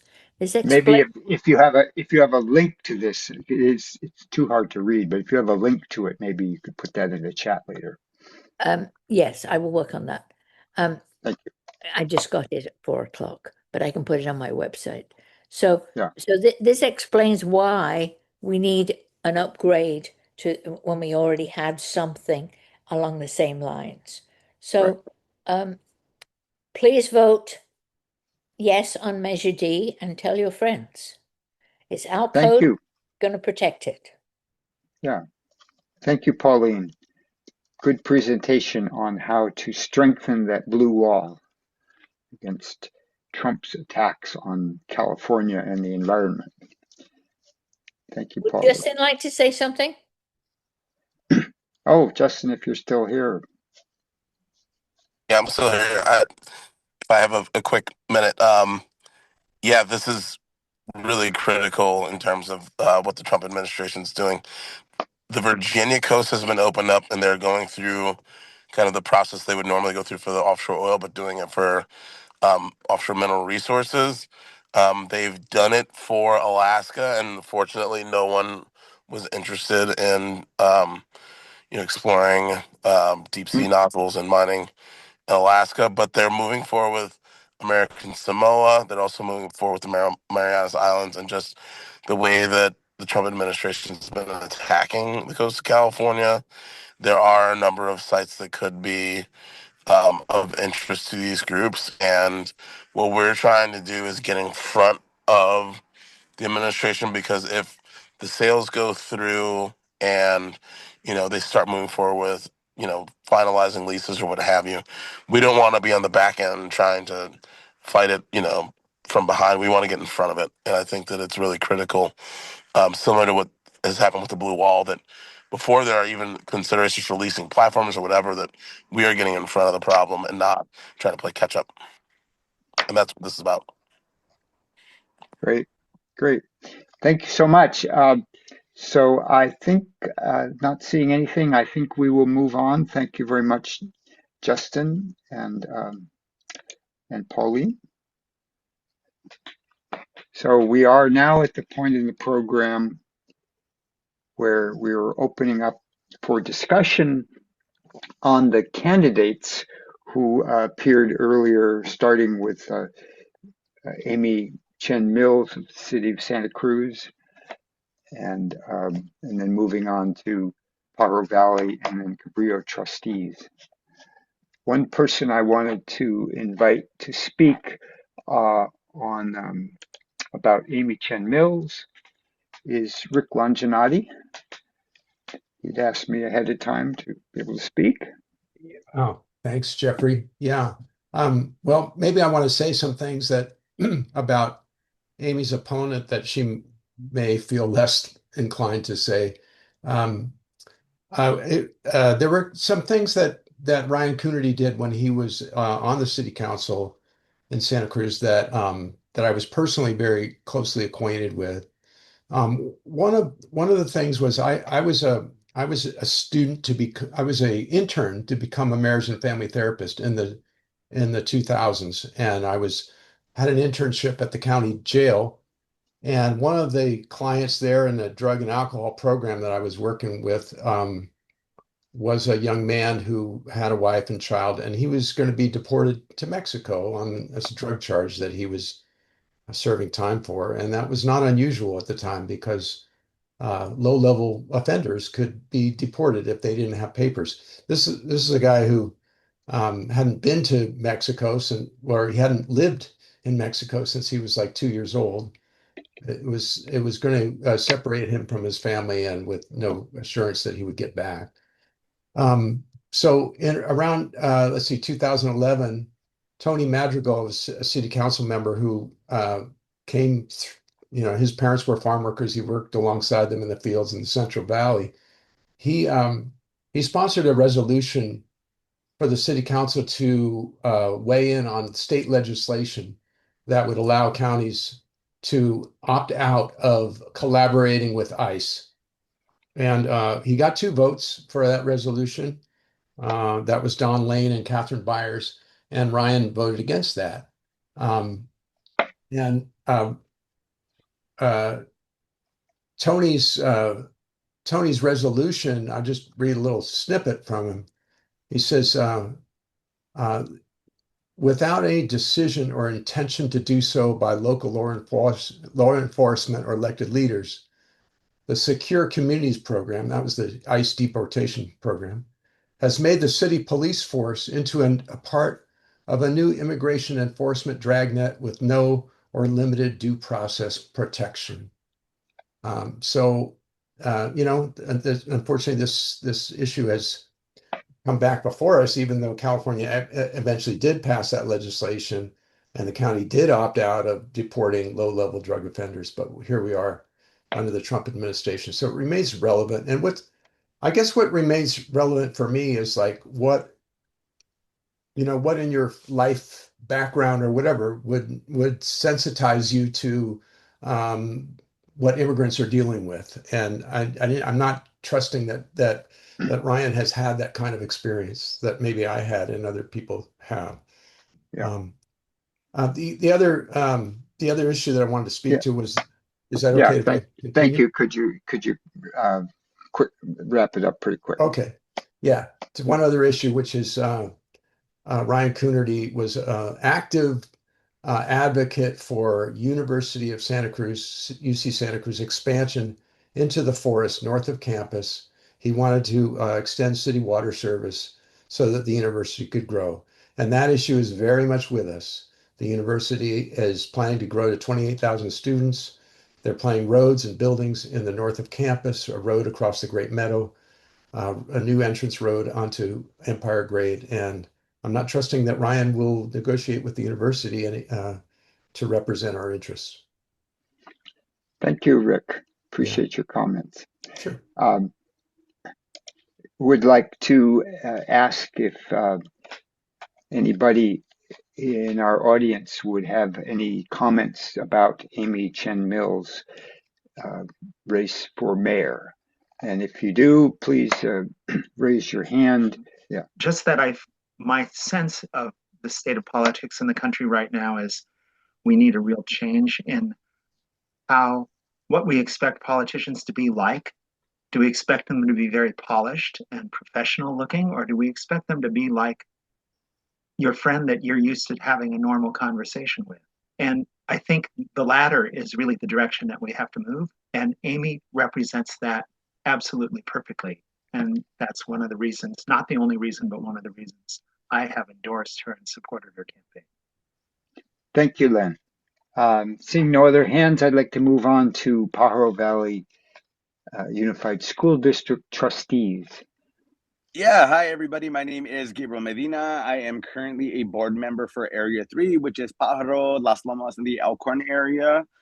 I'm actually really excited about our candidates that we currently have. We have some fresh new faces.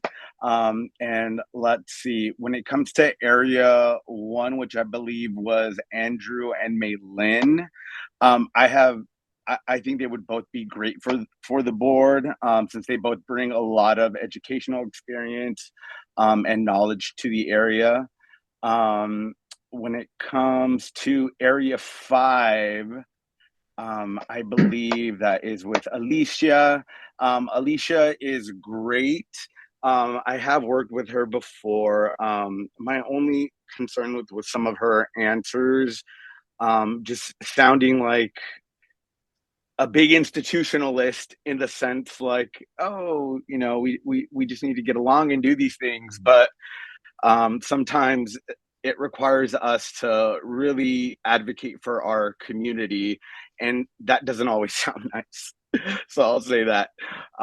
So I have no endorsement for Area 5. When it comes to 7, I am a huge Mads fan. I think he would be great for the board. I have worked on the board with Navarro. It has been a bit tense in terms of the people we represent and how we advocate for them. So with Mads, I think he will bring a much needed perspective that we need right now, which is a parent who has students with special needs and has kind of faced the system that we've been through at PVUSD. So I think he would bring that perspective. He's also a part of several groups, and I'm in full support of Mads, especially knowing that he's also endorsed by the teachers union, which is huge because his opponent has voted actively against them. So I didn't feel like a lot of that was really forthright when we could make the decisions to direct the district to go back and talk with our unions because they're the ones on the ground and their voice really matters. So those were all my comments. Yeah. Did you have anything to say about Area 4, Danielle Dodge? Is that with Danny and Eriberto? Yes. Oh my gosh, I am a massive Eriberto fan. He is a recent graduate, and I think the one thing that we're lacking within a lot of these governing bodies is the student perspective. I've really tried pushing for us to have not 1, but 3 student trustees in the area on our board, so we could have more of a conversation on what's happening in school from the student perspective, and that really hasn't happened under this current leadership. So I think with Eriberto, who could bring in that experience just coming out of high school, and just a very knowledgeable person who really has a drive to be in education, I really see him contributing a lot. And on being the board with Daniel Dodge, it's been rough because he hasn't been at a whole lot of meetings. So, we tend to vote for our labor partners, but sometimes when those major votes are there, he's just not present. Okay. Thank you so much, Gabe Medina. You're welcome. Yeah. Anybody else would like to speak to the races for Pajaro Valley School District Trustees? If so, please put up your raise your hand. Seeing none, I will move on to Cabrillo College Trustees. I submitted a chat concerning whether they were going to vote for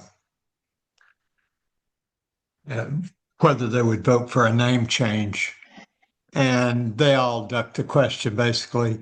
So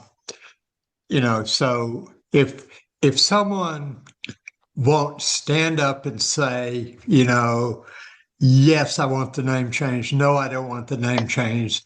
I'd like to put it on on the ballot so that the voters could vote on it. If they're not willing to in some way address that question,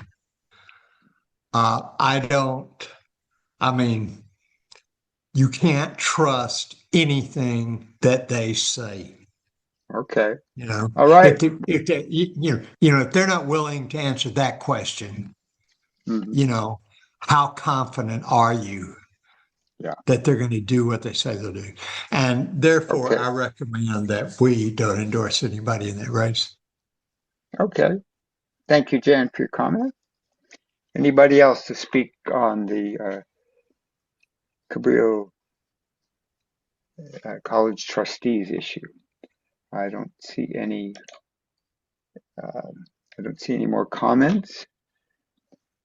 So I think that brings us to state offices. We, as Brett mentioned at the beginning, we on most of the state races, pretty clear who's a Democrat and who's a Republican, and you don't need any advice on that. But there's a few cases where the races are officially nonpartisan, and there's one race where there are two Democrats in the top two.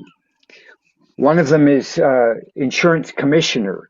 We kind of discussed, St. Christopher Berney kind of discussed this race in the spring because Bernie Sanders came out endorsing Jane Kim for insurance commissioner.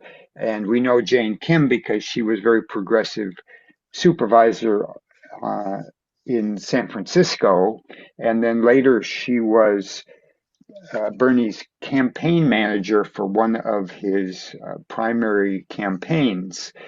And as you know, he did quite well in California. So I think a lot of credit can be given to Jane Kim for that. Anybody have a comment about the insurance commissioner race?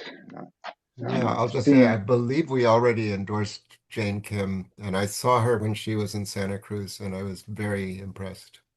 Right. That was probably 6 months. I'm just guessing 6 months ago. I don't know.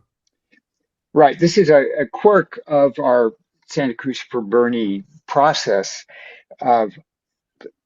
Our steering committee has determined that if an issue comes up that Bernie Sanders himself has made a statement about or made an endorsement on or a policy that he promotes, that everybody on Santa Cruz for Bernie kind of joined because of some affinity for Bernie Sanders. So if he says he endorses Jane Kim, then we'll go along with that.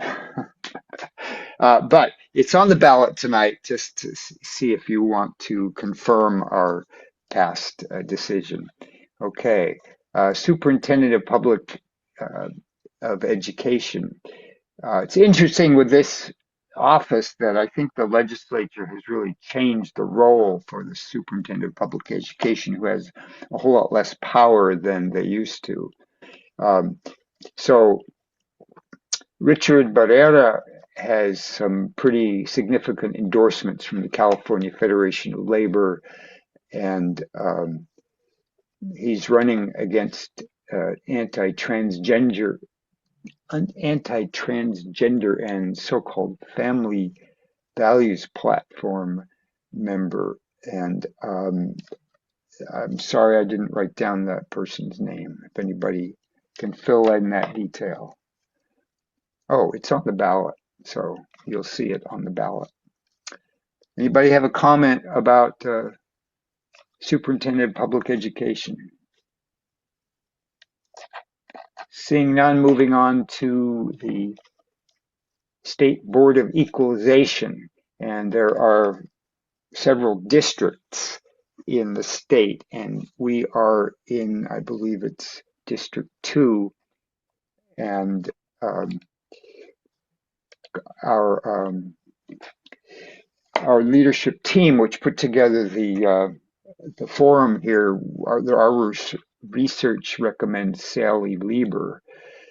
The board is a unique publicly elected tax commission created in 1879, oversees property tax assessment practices, sets values for public utility and railroad properties, and does some other things. She has significant support from notably the California Democratic Party, SEIU of California, the California Teachers Association, and the California Federation of Labor. Okay, so that is. Joe Thompson has a hand up. Oh, yeah, Joe, go ahead. I was just gonna add too, if I may, about Sally. She's been great. I've known her for 4 years, and just a really progressive ally. One of the first endorsers for the billionaire tax statewide out of all the California elected officials. Great. Thank you, Joe. Appreciate your comment. Anybody else? I just want to quickly say that her opponent, John Pimentel, is endorsed by Matt Meilin, and that gave me pause. And also a number of elected officials, but no big organizations or associations. This is great. We're actually a little ahead of schedule, and we're getting into the California state propositions. There are 14 of them. What I'm going to do is give you a brief summary of a proposition. We'll go through them in order, and then see if people have any questions on those propositions. Okay, Proposition 1, affordable housing bond, which our leadership recommended yes position. Allows the state to borrow $11.25 billion for affordable housing. It's a bond measure, $10 billion to buy, build, and rehabilitate and preserve affordable homes, and $1.25 billion to help veterans buy homes. Argument in favor: it would help build more than 40,000 shovel-ready affordable homes that are at this point unable to move forward because of a financing gap. And it will preserve thousands of existing units. Supporters including Democratic state lawmakers. Actually, the California Apartment Association is supporting it, and the California Labor Federation. Argument against, the only argument was that, well, Republican state lawmakers oppose it, and the argument was that, well, it uses veterans in the title, only a small portion would actually help veterans. Anybody have a comment on Prop 1? So I just have to say, historically, you may remember the Democratic Women's Club would host John Laird to talk about propositions, and that was always a great show because of his wit and humor, and I don't aspire to meet that standard, but at least I'm going to try to help you understand what's going on. Okay, moving on. Proposition 2, rainy day fund. Our committee recommended a yes position. It would stabilize the state budget, which sees tax revenues widely varying year to year, making it really unpredictable how much money the state's going to have. So in years with tax surpluses, Prop 2 would direct more money into the budget stabilization account, which would be held in reserve for years that had revenue shortfall. And deposits into the stabilization account would be excluded from the state spending cap, which is also known as the GAN limit. That's a way to actually allow that money to be put aside. Argument against is some Republicans want the money, any surplus money, to be refunded immediately to taxpayers. Any questions or comments about Prop 2? Prop 3. Thank you all for your perseverance. This is already a long evening. Prop 3, continue high earners tax. We recommended a yes position. So there already is a higher tax rate, or excuse me, a higher tax on high income taxpayers, people making over 360,000, which most of the money goes, it all goes into the education fund, and it's about to expire, and this would just continue it. Supported by California Teachers Federation, the Federation of Teachers, and the Teachers Association, two major teachers associations, School Employees Association, Firefighters, SEIU, AFSCME, California Labor Federation. And the only argument against is that the extension of the tax might cause some rich people to leave the state.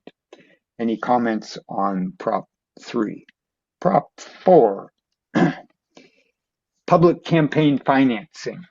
Our committee recommended a yes position. Allows local governments to participate in public financing elections. Candidates who receive money would have to adhere to strict spending limits. The argument in favor, it minimizes power of big money in elections. And the arguments against is that it would cause some people to have their tax money paying for ads that they don't like. Widespread support among California Democratic Party, ACLU, Common Cause, League of Women Voters, California Labor Federation. Any comments on Prop 4? Moving on, Prop 5. Reform recall elections. We recommend a yes. What you may have experienced in recalls we've done before, on the same ballot you get to vote for yes or no, you want to recall the person, and on the very same ballot you have to choose the replacement. And it's been very confusing and not very democratic, I think. So this new system would split those votes. The first question would just be yes or no, do you want to recall the person? And then there would be a process to elect a new person. Supporters, some state officials, Democratic Party, Common Cause, League of Women Voters, California Labor Federation. The argument against is that it would diminish voters' control over who replaces a governor, although I don't think that's a valid argument. But there's only the election integrity project is the main opponent. Any comments on? Well, I just want to say that the reason that they're saying that is because the lieutenant governor would take the place of, say, of the governor, and the lieutenant governor is usually very aligned with the governor. That's their argument. And so there wouldn't really be a choice. We'd end up with a similar kind of situation. That's the logic. Right. Thank you for that addition, Linda. Linda was on the committee that reviewed these, and she studied some of these in detail, more detail than I did. Okay. Now, for some reason, they jumped from Prop 5 to Prop 37. Has something to do with the numbering system. Anyway, it's called abbreviated middle class home buyer loans, and our committee recommended yes. Second mortgage home buyer program and revenue bond initiative. It would establish low to moderate income home buyer down payment assistance program with $25 billion in revenue bonds. It could only be used to purchase newly built homes or newly created housing units converted from non-residential buildings where the buyer is the first purchaser. Obviously, the argument in favor, it increase home ownership. Argument against, it could encourage urban sprawl, and that it's only applied to new homes and, for example, mobile homes or manufactured housing would not be included. No official opponents. The supporters include California Coalition for Home Ownership is leading the campaign. California Association of Realtors is for it, as well as Northern California Carpenters. Of course, they would get to help build the houses. Also, the California Labor Federation. So, any comments on Prop 37? Yes, Justin, go ahead. I'm not in opposition of it, but I will say that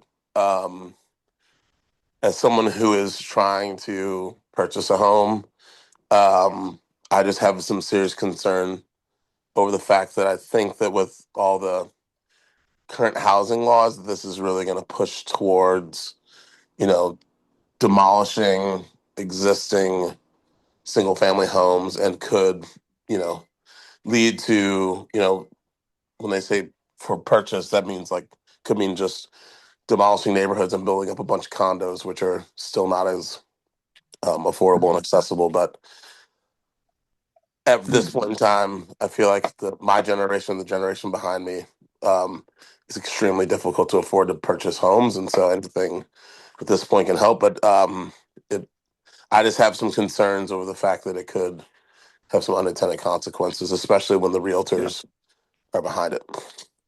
Right. You always got to be careful when the realtors are behind it. Yeah. Thank you for your comments, Justin. Okay, Proposition 38, Immunology Research Fund. Our committee recommended yes position. Would issue 4.8 billion in general obligation bonds to fund immunology and immunotherapy research at the University of California and other institutions.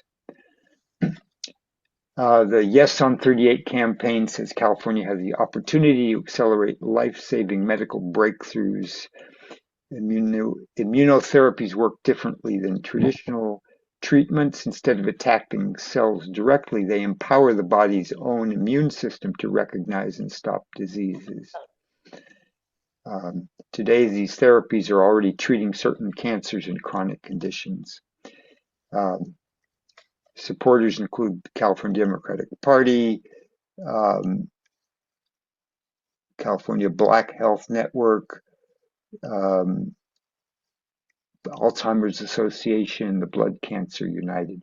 Argument against by Dr. Robert Kaplan, a senior scholar at the Clinical Excellence Research Center, said, as written, this Prop 38 is deceptive. It will funnel billions of dollars to benefit its billionaire donor.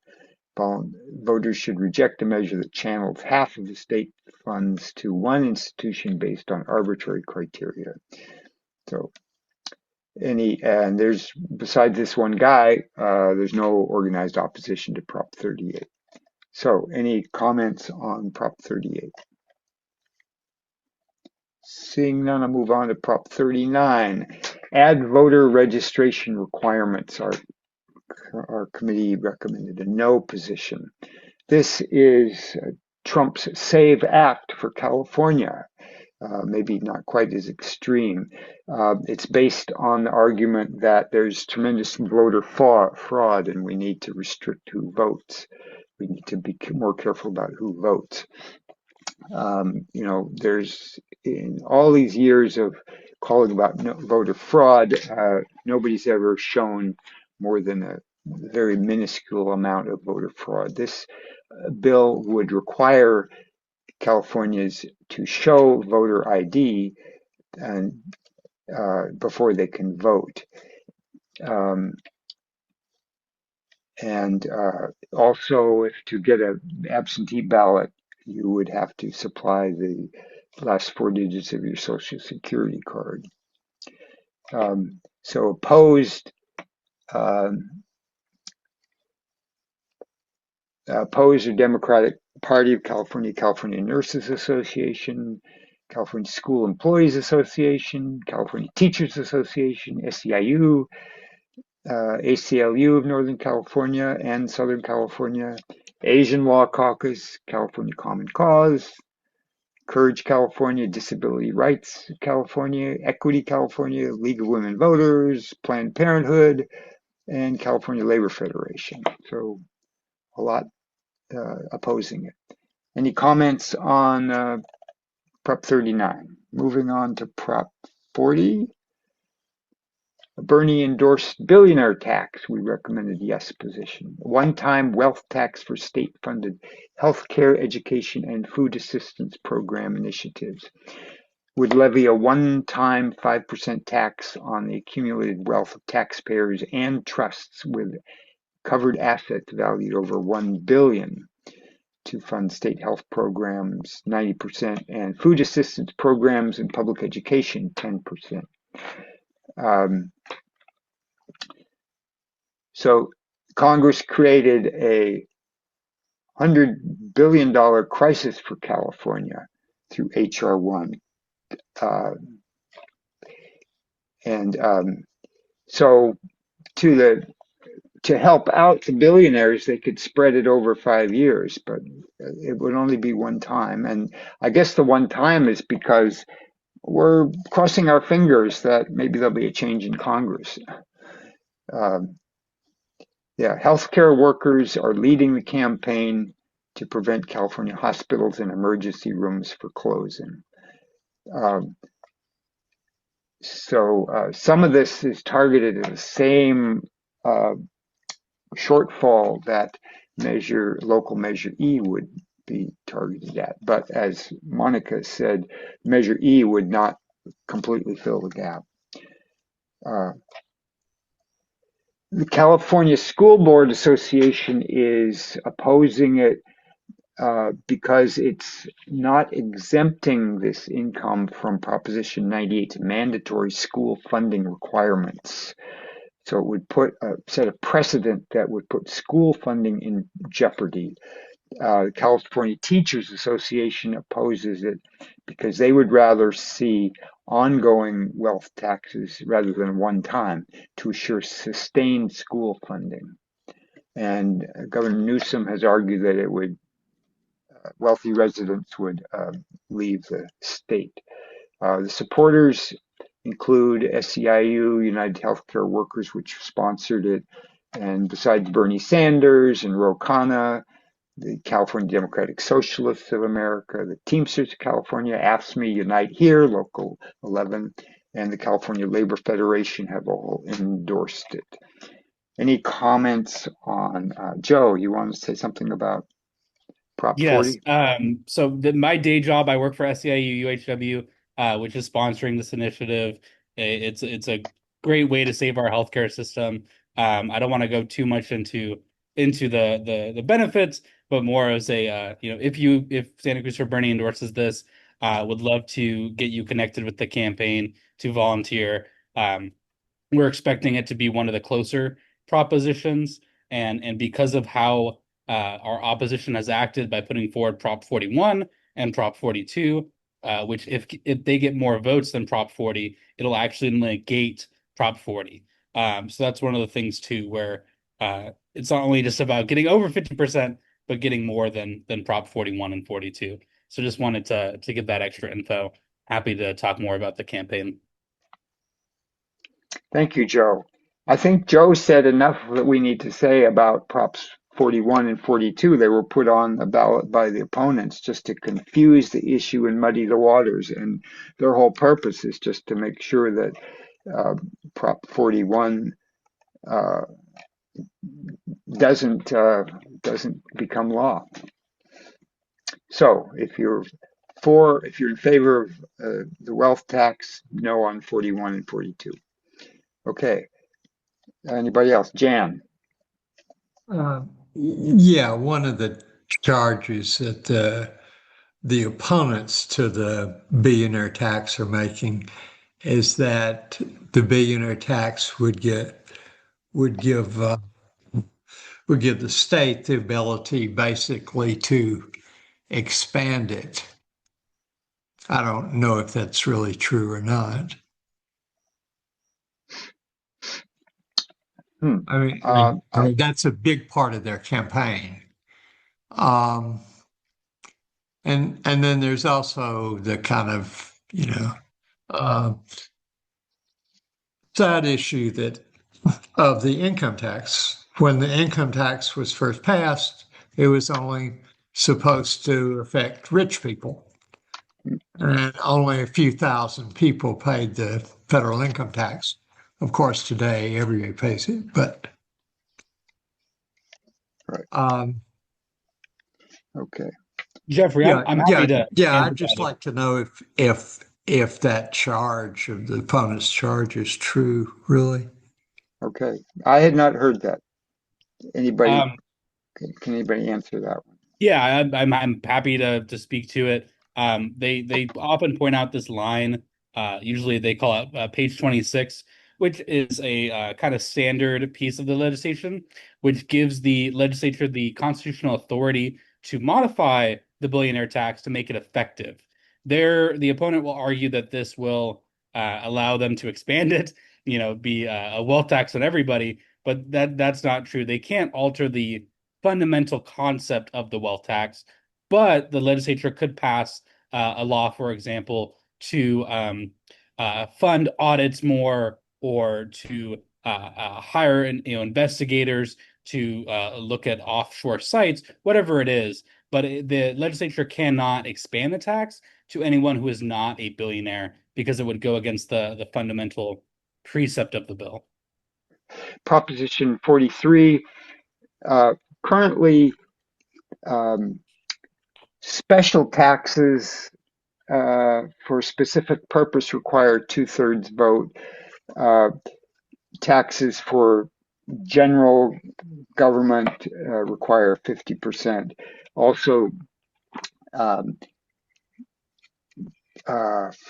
measures that are put on by citizens initiative can be 50 can have a 50% threshold, whereas if they're put on by a local government, then it needs a 2/3.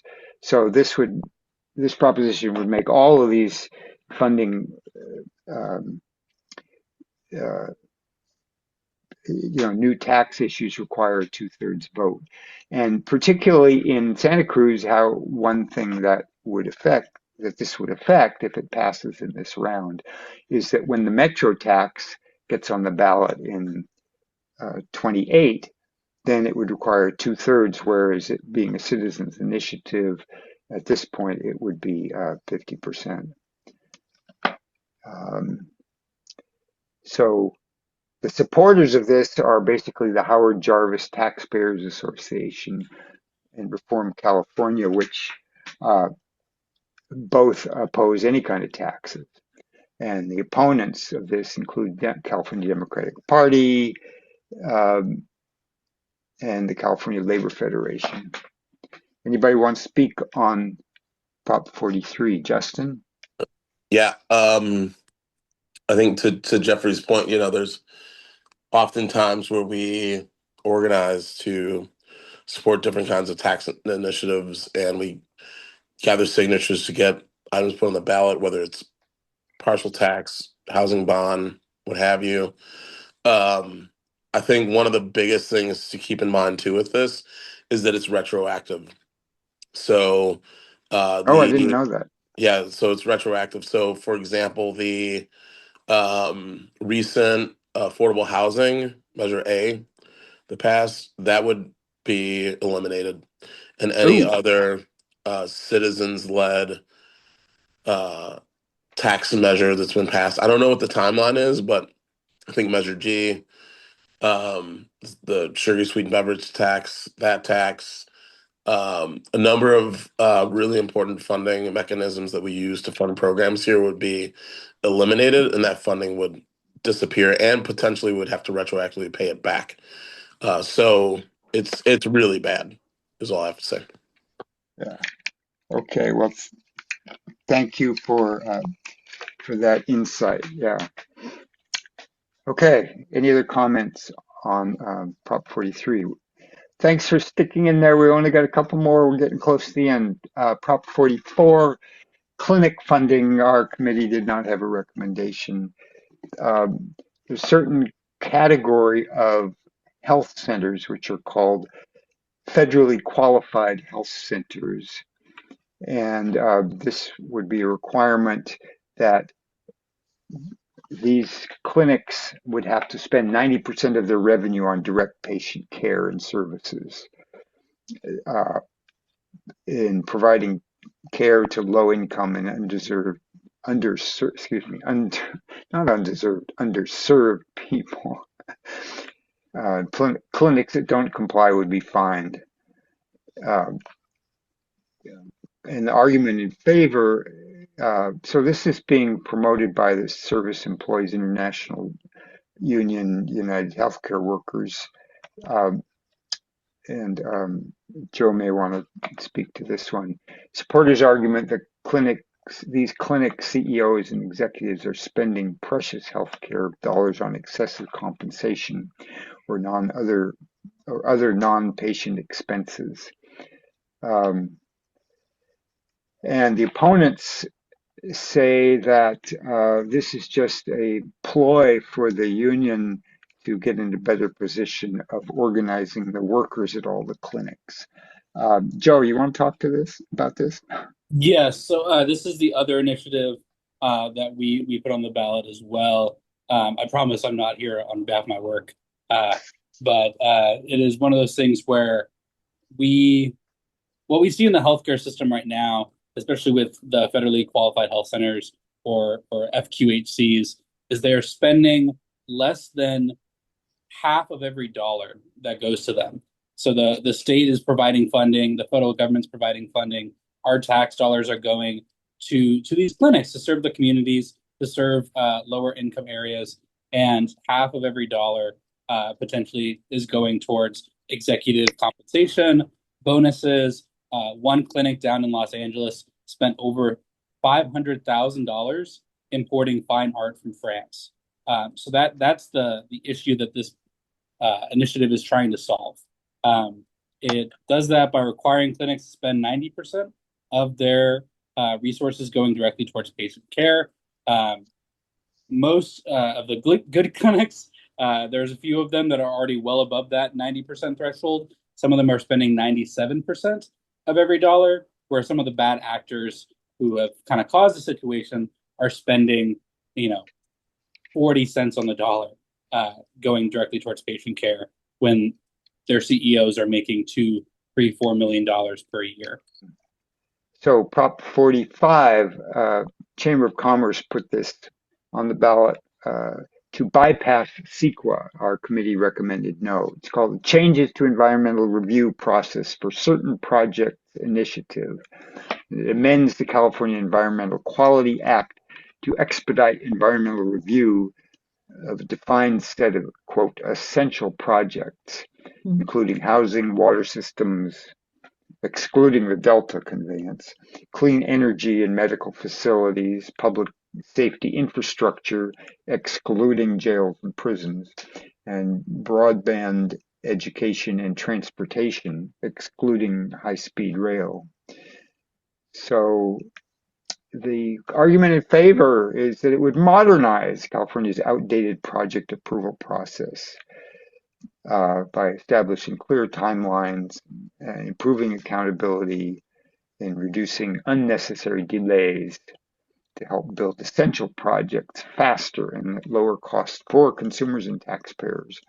And of course, the argument against is the initiative would undermine the public health and environmental protections provided under CEQA and would strip public agencies of the tools they need to protect communities and limit the public's ability to oppose projects.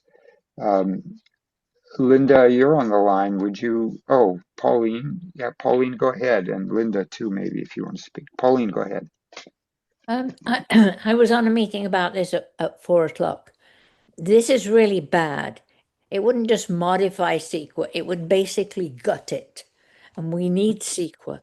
Possibly it may need some reform, many things do, but this is not it. This is gutting it. And what I learned is that affordable housing is already exempted from this. So their excuse that this will help speed affordable housing is just a flat lie. Thank you, Pauline. Justin. Yeah, real brief, piggybacking on what Pauline was saying. We've seen the developer industry trying to just develop as quickly at all costs. I mean, I think that we've seen what's happening with the Catalyst here. We've seen what's happening near the clock tower. We see what's happening up on Seabright. And this would just make it even easier for developers to completely disregard the impacts these projects would have on the environment and just allow them to build at all costs. And there's no guarantee that it would result in increased affordability. It would make it cheaper for the developers, but as in my experience dealing with developers and people in the real estate industry, they say whatever the market will bear, which means that they're not going to guarantee that it's going to result in increased affordability. But it will result in increased impacts to our environment. So I think we should strongly oppose it. Right.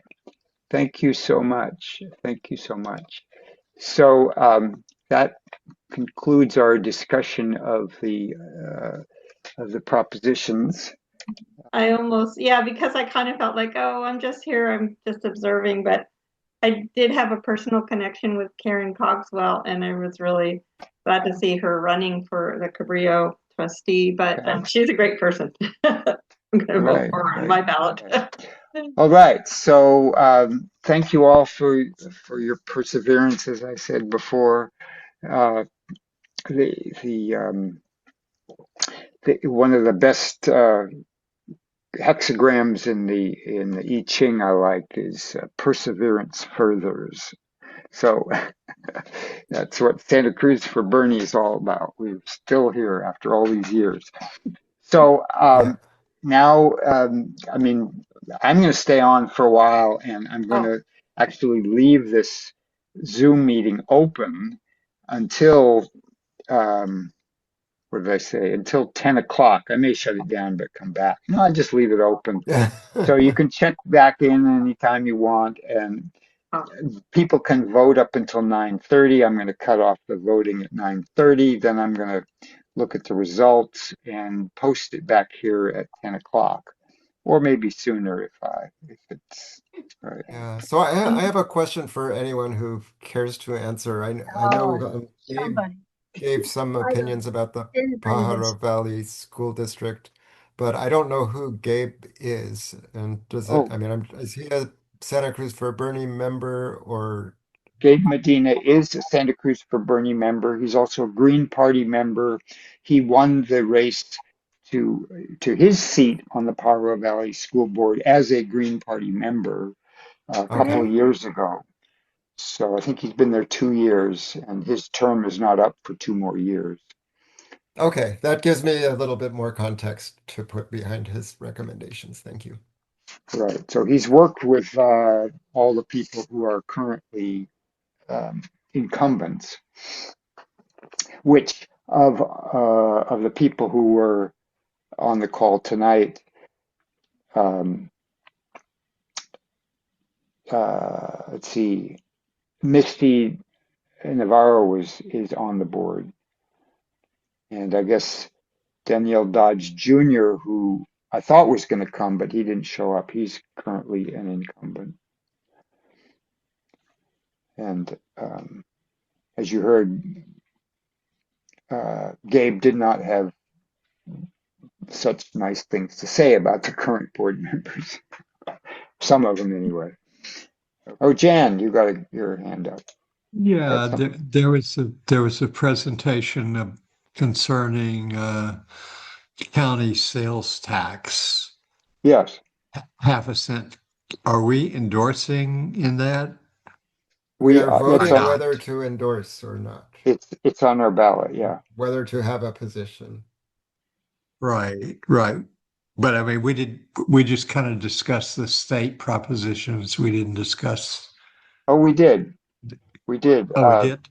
Yeah, Supervisor Monica Martinez gave a presentation on local Measure E, and Justin Cummings weighed in on that after Monica spoke.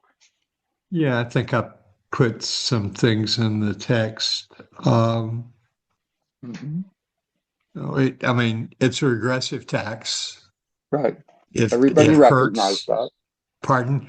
We have a long history of opposing regressive taxes.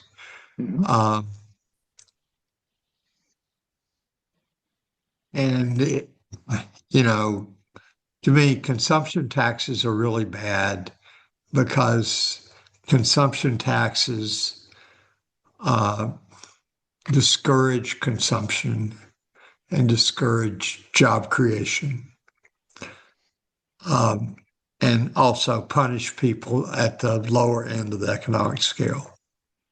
So that's why I voted against that. Right. So, Well, nothing. in some cases, I think a consumption tax, which could reduce consumption, say on gasoline, I think that'd be a great idea. Well, we already have very large consumption taxes on gasoline. Um, Not like Europe. um, no, not. Although the gas prices where I am in Poland right now are about what they are in California. Really? Yeah, yeah. Their gas prices are very high in Belgium, some other countries, but that's mostly a supply thing. And certain countries like Germany and France are not exactly friendly towards shipping their gasoline out of their home countries. So yeah. Right. That's a big determinant. And in terms of energy, environmentalists have long been of the view that if energy prices go up, that's a good thing because you have more renewables. But in practice, that happens not to be true. Didn't have any effect whatsoever. Right. So that's my 2 cents worth. There might be more. So. Well, we appreciate your international perspective to have a represent. So, what time is it in Poland? What time is it? It is 6:03. No, it's 6:03 in the morning. Ah. Too bad, but you got up super early to join the beginning. Yeah, this meeting started at 3 a.m. Right. Well, That's dedication. Yes, definitely. All right. So a few of you are hanging out here, and if you have anything to say, let's keep the conversation going. Well, if anyone has insight on the Cabrillo, I've decided everything except Cabrillo College Trustee. Oh, well, I just worked with. Oh, go ahead. No, your turn. Because I worked with Karen Cogswell. She helped me when she had the network mortgage, and she just really felt like she was very helpful. And I didn't have a lot of money or anything, but my dad, anyway, I wound up having a house, but I needed to buy one in Santa Cruz. It was complicated. Anyway, so I did meet her, and she worked with her, and I remember just feeling like she stood for the right things but in my value system, and so she said some things tonight that I go, oh, yeah, but that's all. I don't know the other person, and I just didn't get a great feeling for the other person, and I didn't want to say anything either in case she was still listening in. I was like, oh, that was hard. Right. Like, you can talk about the people now. Well, is she still listening, the other person? I don't know. Right. All right, that's all. Somebody else. Yeah. When I heard her name, I thought, oh, that sounds like a familiar name, but I talked to other people, and they had never heard of her. And it turns out when we bought this place, she was involved in the capacity as a realtor through her network mortgage. And I did have a very good feeling for her in, being respectful and competent in that. For that race, I was just going to give a shot to the young guy, Ben uh, just because he's a working person and has a different perspective, which is probably not on the board, and so. And he says he voted for Bernie in 2026. I I'm sorry, know. 2016 and 2020. He sounds like a really nice guy. I just think she has Right, experience and so much is at stake. right, Yeah. right. So Karen Cogswell being on the Cabrillo Foundation board for years, that would certainly, if that would give her a lot of background if we think her politics are correct. So Benjamin's a young guy, huh? I didn't know. Well, younger than the other people. He's not a student like Eriberto. I really Yeah. liked Gabe's enthusiasm about Eriberto, and so he's got my Oh, vote. I did too. I liked hearing his written statement. So what do you guys think about Prop 44? There was no endorsement, requires federally qualified health center to spend 90% of revenue on direct patient care and services.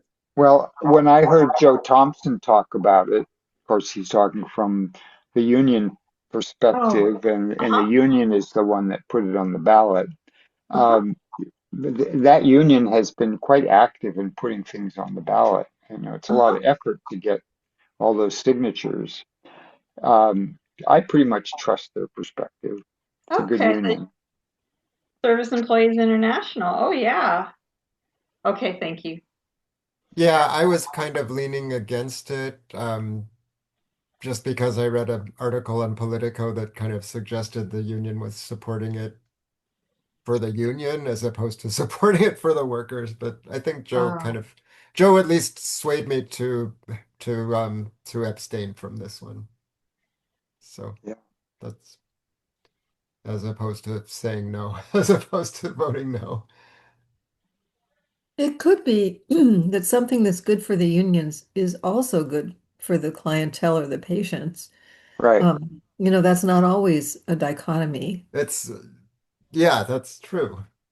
That's true. And I have no expertise. I just Yeah, but I just like to add, I yeah, always feel yeah. such a reservation about voters weighing in on something very particular about an industry, um, without really being inside of it. And so I wished that we also had somebody on the call who was, somewhere more positioned inside of that industry to be able to talk about, the reality of how that funding is spent. Yeah, I mean, I don't really know where the opposition's coming from, but when people start talking about um, funding, healthcare and claiming that it's just going to favor unions, they're usually anti-union people to start with. So I wouldn't trust them. I would certainly trust SEIU much more. Thank you. Yeah. Okay. Yeah, I was in the teachers union for many years at EFT. Well, and one of the Yeah. teachers' unions came out against this proposition. So So that's confusing, yeah. that's kind of where But it's like, okay, it's not SEI, like the unions are a monolith on this one. they're in. Howie, do you have anything more to say?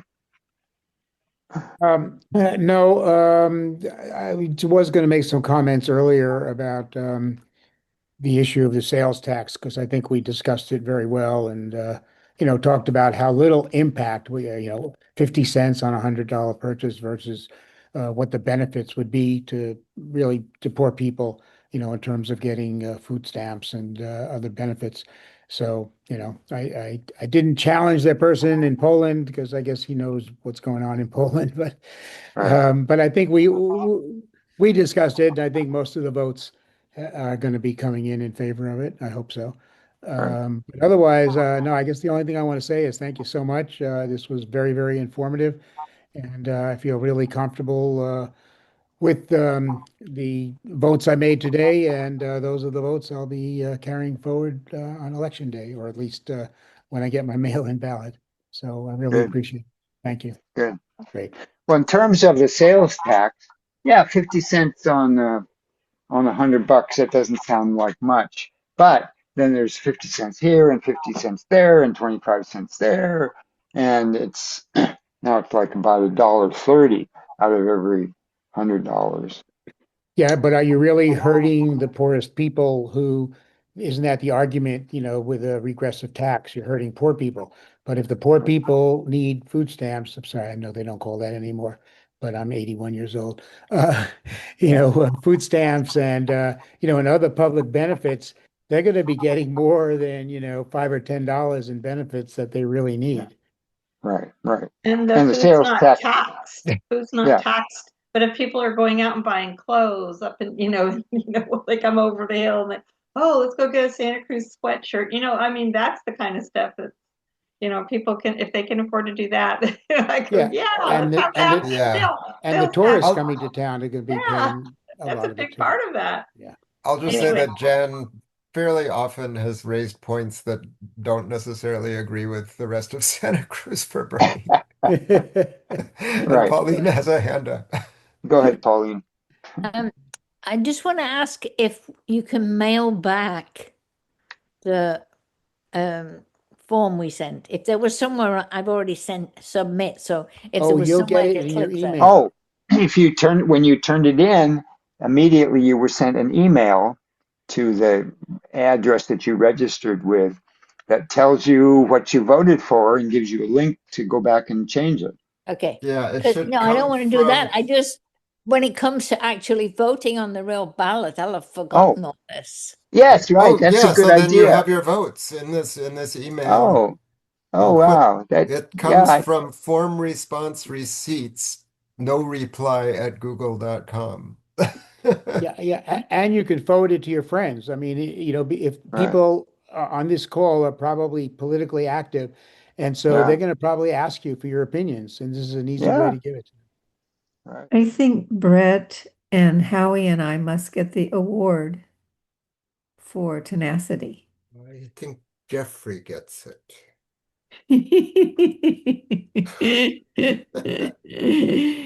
Yeah, I Or have to maybe we hand you can that. share.